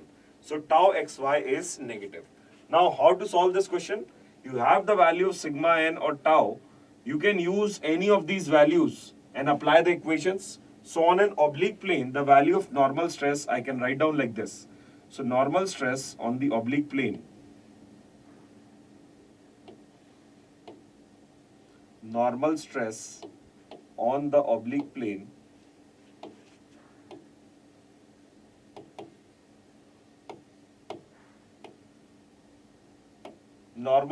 on the oblique plane is equal to sigma n is equal to sigma x plus sigma y by 2 into, plus sigma x minus sigma y by 2 into cos 2 theta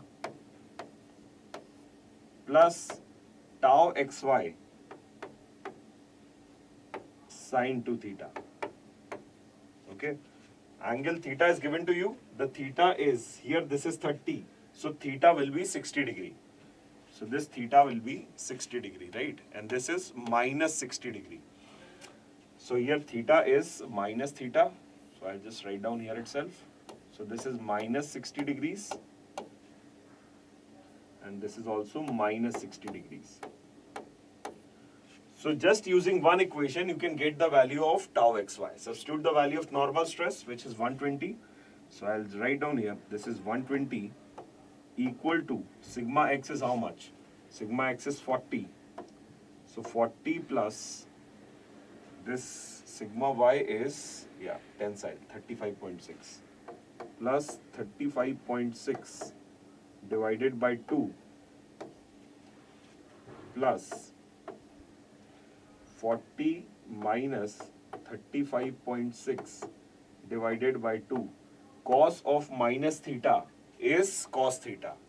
So this is cos of 120 degree. This tau xy is negative and sine of minus theta is also negative. Therefore, we will write down plus tau xy sine of 120 degree. You can solve this equation and to get the value of tau xy, right? Please solve this and get the value of tau xy. Please do the calculation and get me the value of tau xy.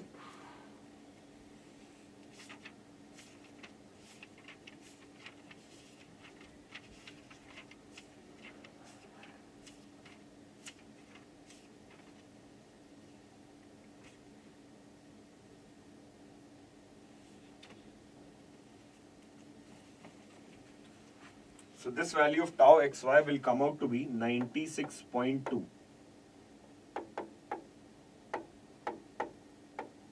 megapascal. So this is our desired answer. 96.2 megapascal is the shear stress that will cause the normal stress and shear stress on an oblique plane as 120 and 50 megapascal. So this is our final answer. Okay. Chalo, moving on with this, try this one.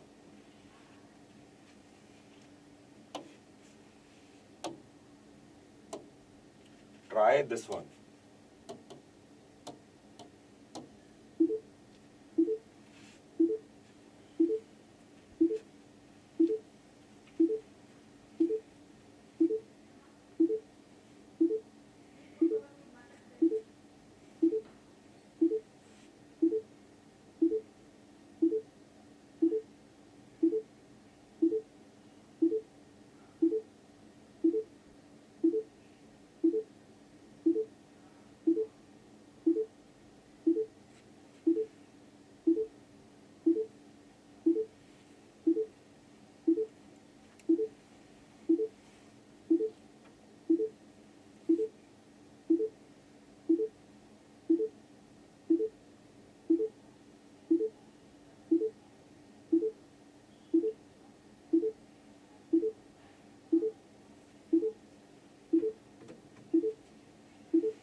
Okay, let's solve this.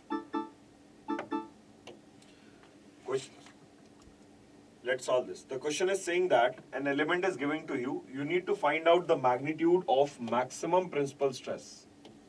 You need to find out the magnitude of maximum principal stress, right? Now, first of all, I write down all the values. My dear student, this is not your plane, right? This is not your plane where sigma x is acting. This is your oblique plane, first of all. This is your oblique plane. Only sigma y and tau xy is given to you, and this is the value of normal stress and shear stress on the oblique plane. So I will start like this. First of all, what is the value of theta? Here you can see that theta is measured in the anti-clockwise sense. So this is minus 45 degrees. Okay. Next, the value of sigma y is 6 megapascal. This is 6 megapascal. Sigma y is 6 megapascal. Now observe this tau xy. Tau xy is acting like this. Now on the plane which is perpendicular to this is acting like this. So you have a shear stress acting like this. So this shear stress is giving the anti-clockwise sense of rotation. So this shear stress is negative. So tau xy is minus 3 megapascal.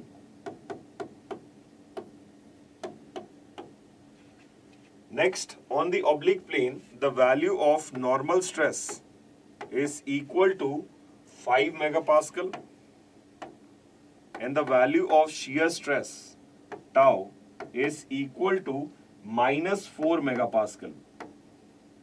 The reason is, on this oblique plane, the shear stress is again giving the anti-clockwise sense of rotation. Therefore, this is taken as negative. Now you need to only find out the value of sigma x. Once you know the value of sigma x, you can calculate the value of major principal stress. So you can use any of the equations. So I will use this normal stress on the oblique plane. Normal stress on the oblique plane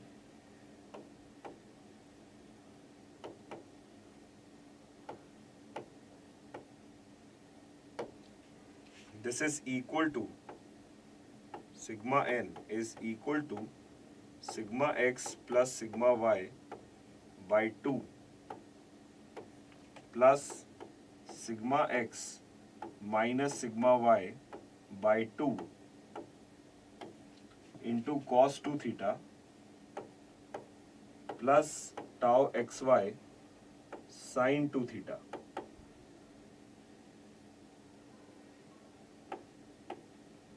Okay, you need to just substitute all the values, get the value of sigma x, and using the value of sigma x, we can calculate the value of major principal stress. Okay, so sigma n is 5. Sigma n is 5. Sigma x I need to calculate. Sigma x plus sigma y. Sigma y is 6 divided by 2 plus sigma x minus 6 by 2 into cos of 2 times of minus 45 degrees. Okay. Now this cos 90 will be 0, so don't worry about plus minus sign. Next one is tau xy. Tau xy is negative, which is minus 3 megapascal. So this is minus 3 into sine of 2 times of minus 45 degrees. So sine of minus theta is minus sine theta, and sine of 90 degree is 1. So this will be plus. So this is equal to 5 is equal to sigma x plus 6 by 2. This term will be 0 and this term will be plus 3. So 5 minus 3 will be 2. 2 into 2 will be 4. And 4 minus 6 will be minus 2. So sigma x comes out to be minus 2. This is your minus 2 MPa. Now once you know the value of sigma x, you know the value of sigma y, you know the value of tau xy, you can calculate the value of major principal stress. So major principal stress is equal to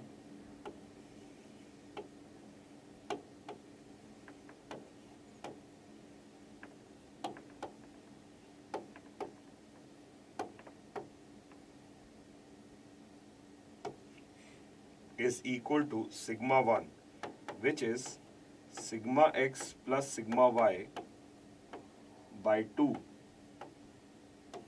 plus under root of sigma x minus sigma y by 2 the whole square plus tau xy the whole square, and you keep it in the under root. Now just substitute all the values to get the value of major principal stress.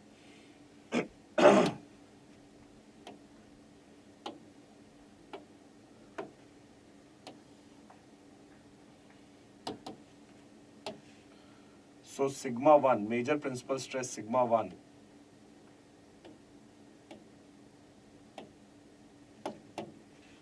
major principal stress sigma 1 is equal to sigma x, which is minus 2.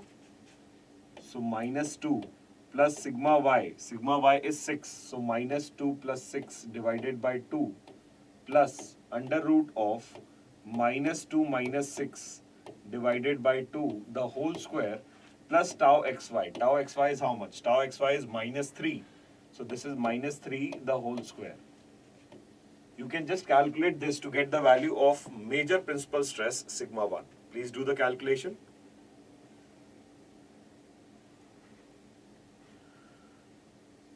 Please do the calculation and tell me the final answer.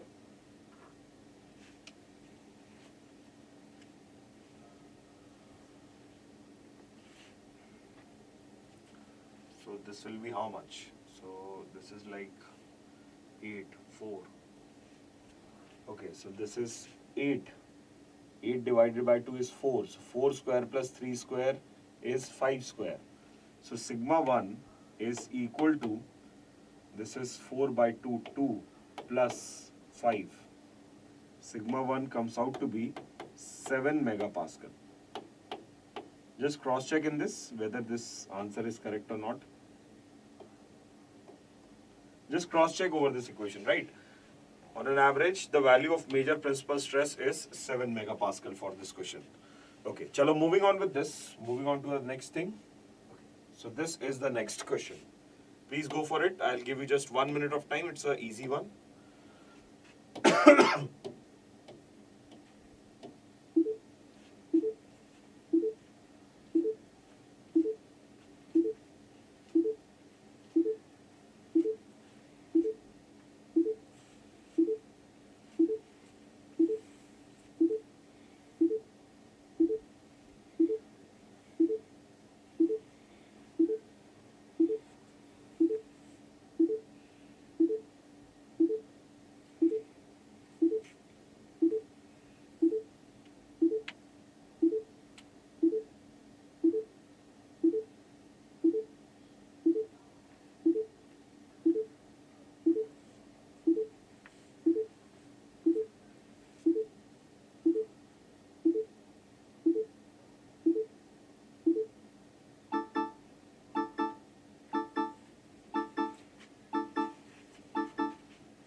So let's see this question. This question says that if the principal stresses in two-dimensional case are minus 100 megapascal and 20 megapascal, okay? So the value of sigma 1 is minus 100 megapascal. Sorry, the value of sigma 1 is 20 megapascal and the value of sigma 2 is minus 100 megapascal, then the maximum shear stress at the point is, so maximum shear stress tau max, this is equal to sigma 1 minus sigma 2 divided by 2. This is the value of maximum shear stress. So sigma 1 is 20, sigma 2 is minus 100 divided by 2. So this is 120 divided by 2. So the value of maximum shear stress comes out to be 60 megapascal. This is our final answer. 60 megapascal is the final answer for this. Okay. So this is how you solve this question. Chalo, moving on to the next question says that an element is subjected to biaxial normal tensile strains of 0.03 and 0.002. The normal strain on the plane of maximum shear strain is, okay, so epsilon 1 is given to you as 0.003 and epsilon 2 is given as 0.002. Okay, you need to calculate the maximum shear strain, you need to calculate the normal strain on the plane of maximum shear strain. So normal strain on the plane of maximum shear strain is equal to epsilon 1 plus epsilon 2 divided by 2. This is the value of normal strain on the plane of maximum shear strain. Please do this. So this is how much? This is 0.003 plus 0.002 divided by 2. Please tell me the answer for this. The normal strain on the plane of maximum shear strain. Yes, Rohan, you were correct for the previous question. Now tell me for this. This is 0.0025. Very good. This is 0.0025. This is the value of normal strain on the plane of maximum shear strain. Okay. Chalo, move to the next question. This is your next question. Now this question is from the deflection. Please try this.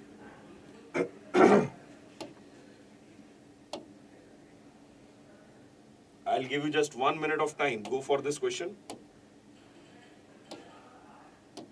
Have a 2 minutes time, no problem. Just go with this question. This is the question from deflection. Try this.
ml square by 3 EI. Okay, let's see this. The question is saying that a cantilever beam shown in the figure, the moment to be applied at the free end for zero vertical deflection at the point. First of all, what is the vertical deflection due to this load W?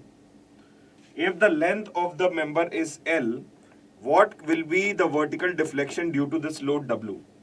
So vertical deflection due to this load W delta is equal to WL cube divided by 3 EI. Okay, this is the vertical deflection due to load W. Now what the question is saying that you need to apply the moment like this M. This load W will going to hog the beam. This moment will going to sag the beam. So that net deflection at this point is equal to 0. So if I'll ask you one very simple question, if I give you one cantilever beam, like this of length L, over which a moment M is applied like this. So what is the deflection due to that moment of the free end? Delta due to that moment of the free end. So this is delta due to that moment, which is ml square upon 2 EI. So delta due to the moment at free end is equals to ml square upon 2 EI. Now you have to just equate this delta 1, that is the deflection due to point load, and this should be equal to the deflection due to this moment delta 2. So delta 1 should be equal to delta 2. Delta 1 is equal to delta 2. Delta 1 is WL cube by 3 EI. This should be equal to delta 2, which is ml square by 2 EI. From here you will get that moment for which you will get zero deflection at the free end. Just do this. Load is given to you as 9 kilonewton. EI and EI will going to cancel. This L square will going to cancel. So M is equal to 2 by 3 times of WL. This will be the value of moment. Just calculate this. Length is given to you. Okay, length is not given to you, only load is there. Assume this length to be 2 meters and get me the value of that moment. Assume this length to be 2 meters and get me the value of that moment. So this is equal to, M is equal to 2 by 3 times of 9 into 2. So this is how much? This is 1 times 3 times. So 4 3s are 12. So M is equal to 12 kilonewton meter. So this is the value of that moment, which if applied over the beam at the free end will going to give you the zero deflection at the free end. Okay, I hope you understood this. Chalo, move on to the next question. This is your next question. Please go for it. This should require only 1 minute of time. All these are GATE previous year questions, by the way. Just go for it. Only 1 minute. Do it quickly.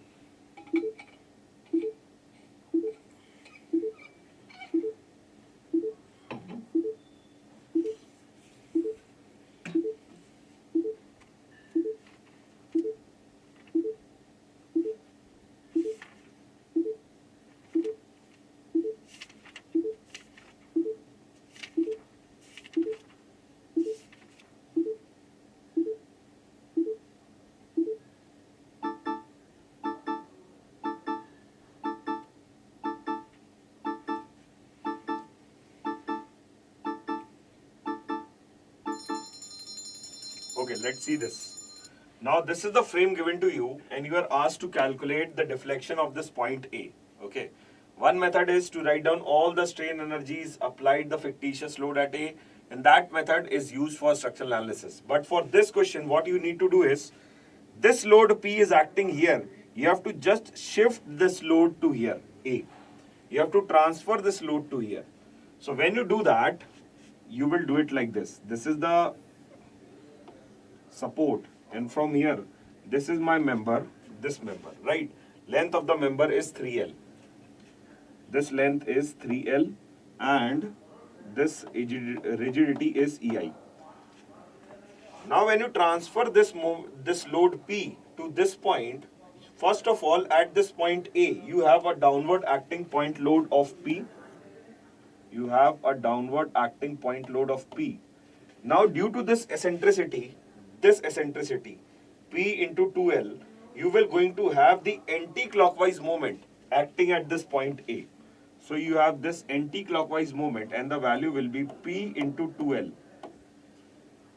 So you have one vertical point load and you have one anti-clockwise moment acting at this point A. So you need to calculate the net deflection of this point A. So net deflection is same as we have calculated in the previous question. So net deflection at A is equal to deflection due to point load, that will going to deflect the beam downwards, minus deflection due to this moment, which will going to make the beam upwards like this. It will going to sag the beam. So deflection due to point load will be equal to P, length is 3L, PL cube divided by 3EI. Okay, PL cube divided by 3EI. Now due to this due to this moment, the deflection will be minus M. M is P into 2L into L square. So L square is 3L square divided by 2EI. ML square divided by 2EI is the deflection due to this moment P into 2L. You can just do the calculation and get the value. So this is how much? This is 27. 27, 3 is 9. So this is 9 PL cube by EI. This is 2 and 2 cancel. So you have 9 minus 9 PL cube divided by EI. Just do the calculation for this. Check it whether I have made a mistake or not.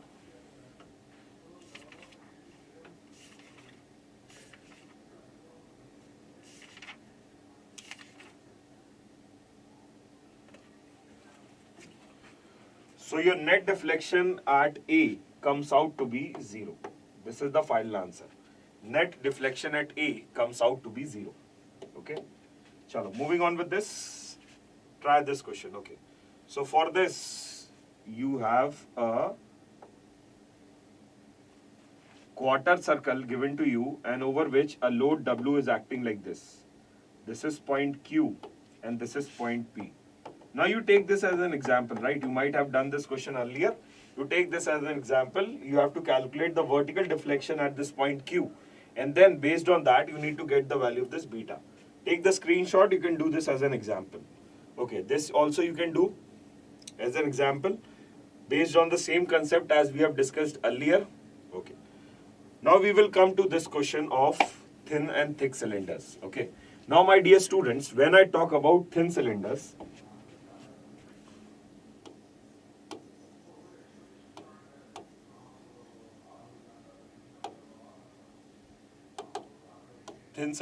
right? First of all, for thin cylinders, you have the value of hoop stress. Hoop stress sigma H or sigma hoop is equal to PD upon 2T. Then you have normal stress. Normal stress sigma N is equal to PD by 4T. Okay. Now this is your hoop stress and normal stress for thin cylinders. When you take the state of stress, this is the state of stress, right? Hoop stress will be acting like this. This is sigma hoop. This is your hoop stress. And this is your longitudinal stress, sigma L. Now you observe this very carefully. On the plane where shear stress is 0, those planes are termed as principal planes. Second, these hoop stress and longitudinal stress are both normal planes. So first of all, these two planes are your principal plane, and hoop stress and longitudinal stress are your normal stresses. Therefore, these stresses are also termed as principal stresses. So sigma 1 is equal to your hoop stress and sigma 2 is equal to your longitudinal stress. What is the reason? Reason is, on the plane of hoop stress, no shear stress is acting. Therefore, this is your principal plane. And the normal stress acting on the principal plane is your principal stress. So sigma 1 is equal to your hoop stress. Sigma 2 is again equal to your sigma 2 is equal to your longitudinal stress, right? So don't get messed up with this. So sigma longitudinal and sigma hoop is given to you. Next, for your spheres, for thin spheres,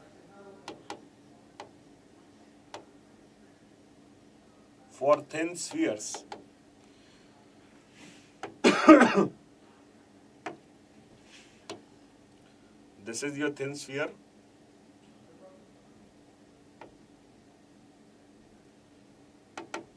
For thin sphere, if you take hoop stress and longitudinal stress, this is equal to PD by 4T. Both of them will be equal and this will be PD by 4T. So for this stress state, if you need to draw the state of stress, so this is my state of stress. This is your hoop stress and this is your longitudinal stress.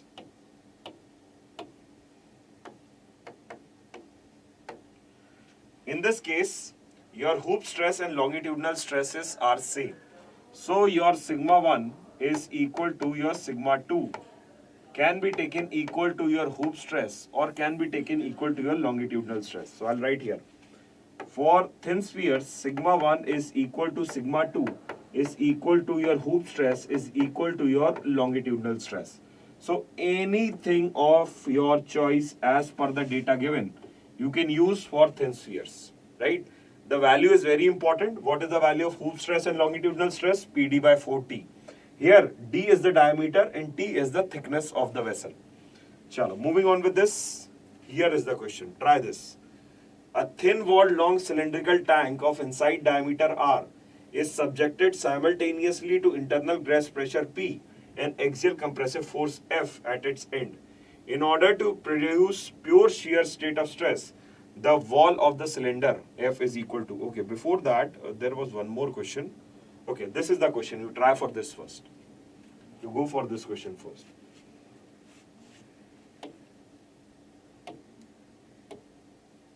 Have 1 minute of time. Go for this.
Okay, the question is saying that a thin-walled cylindrical pressure vessel having radius of 0.5 meter and wall thickness of 25 mm. First of all, I write down having radius R is equal to 0.5 meter and wall thickness T is 25 mm.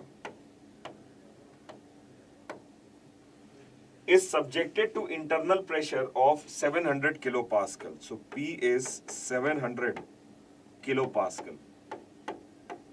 Okay.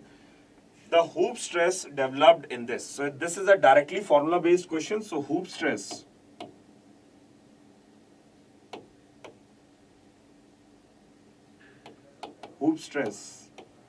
sigma hoop is equal to PD by 2T, right? All the value is given to you, diameter is given to you, thickness is given to you, pressure is also given to you. Substitute all the values and get the value of hoop stress. So P is 700 kilopascal, diameter is, this is 0.5. So this is how many mm? 500 mm. So 500 mm is the radius. So 1000 mm is the diameter divided by 2 into 25. So this will be your hoop stress in kilopascals, right? You can just get the value, quickly do the calculation and get the value of hoop stress. So you can just solve this to get the value of hoop stress and the answer will be in kilopascal, okay? Chalo, moving on to with this, come to this question. This is a very good question. Take 2 minutes of time and try to solve this.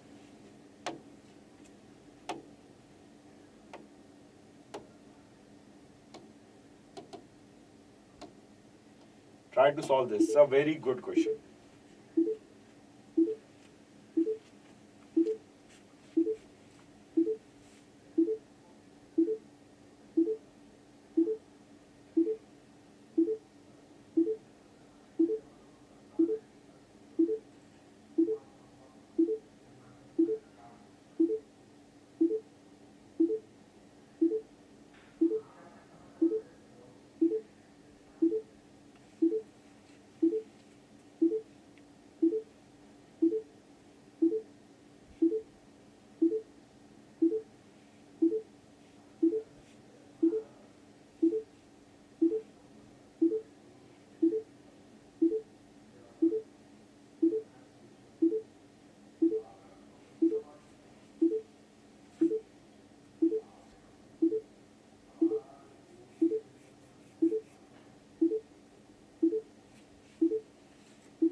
So let's see this question. Question says that a thin-walled long cylindrical tank of inside radius R is subjected simultaneously to internal gas pressure P and axial compressive force at its end.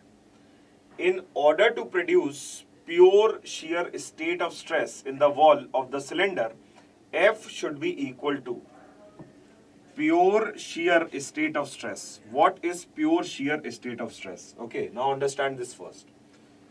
First of all, let me draw one cylinder in front of you.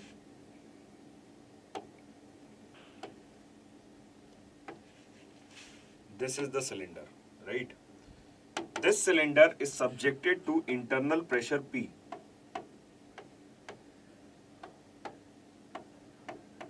And on top of that, it is also subjected to compressive force F.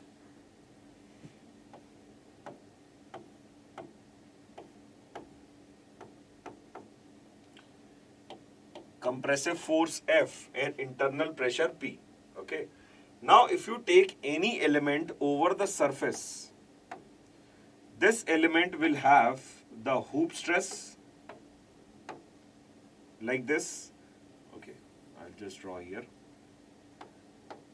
If I take any element, this element will going to have the hoop stress acting like this. and we're going to have the longitudinal stress acting like this, right? Both these stresses are tensile in nature because of this pressure P.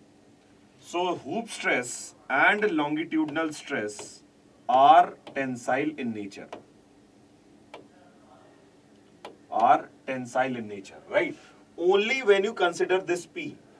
But due to this force F, there will be one additional stress. There will be one additional stress, and that stress will be compressive in nature. Due to this external load F, there will be one additional stress, and that will be compressive in nature.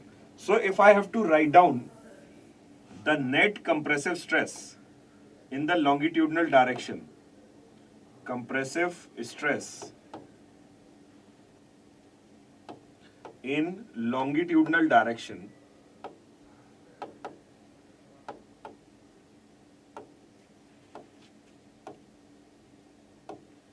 this is equal to sigma L longitudinal stress.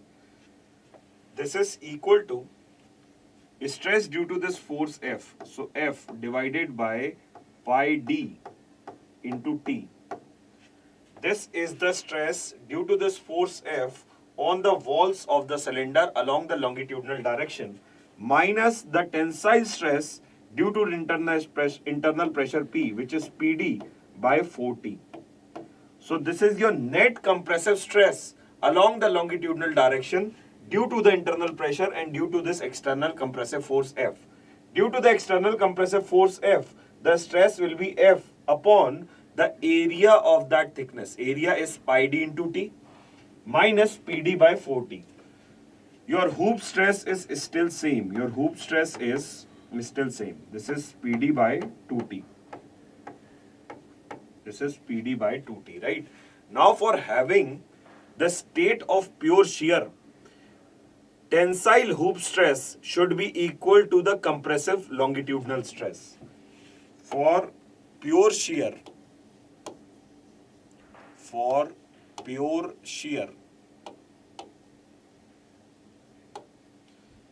hoop stress should be equal to the compressive longitudinal stress.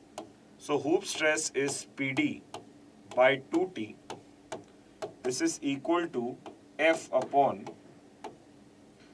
pi d into T minus PD by 4T. Okay.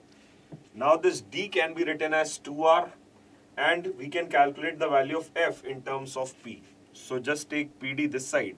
So you have F upon 2 pi R into T. This is equal to PD by 2T plus PD by 4T. So this is equal to F. This is 2 pi R into T. This is equal to how much? 2 plus 1, 3. 3 by 4 P into 2R divided by T. Okay. So this T and this T will going to cancel out. This 2 and this is 2 times. This 2 and this 2 cancels out. Now you just calculate the value. So this is 3 times of pi R square into P. So F is 3 times of pi R square into P. 3 times of pi R square into P. So for this question, your option number C is correct. So F is equals to 3 times of pi R square into P. This is the amount of compressive force that if applied over the cylindrical thin cylinder will produce the state of pure shear inside the cylinder. Okay. So this is all I have to discuss for now. Just before leaving, I would like to again make few announcements, and those are related to our Telegram group. The link is given in the description box. You can just see the description box and join our Telegram group for daily quizzes. for getting the update on the PSU jobs and even on the update of notification that are released by GATE examination. Again, I would like to remind you about our different courses. We offer you 3 different types of courses, 3 classroom courses and 1 self-learning courses. First one is the online program, second is offline, third one is the hybrid program, where we provide you with around 800 hours of live teaching. We give you theory and exercise book, more than 30 plus in numbers. We provide you with GATE question bank, in which the questions are placed from last 30 years, all the GATE questions. We provide you with one-to-one mentoring sessions. We provide you with 130 plus online test, right?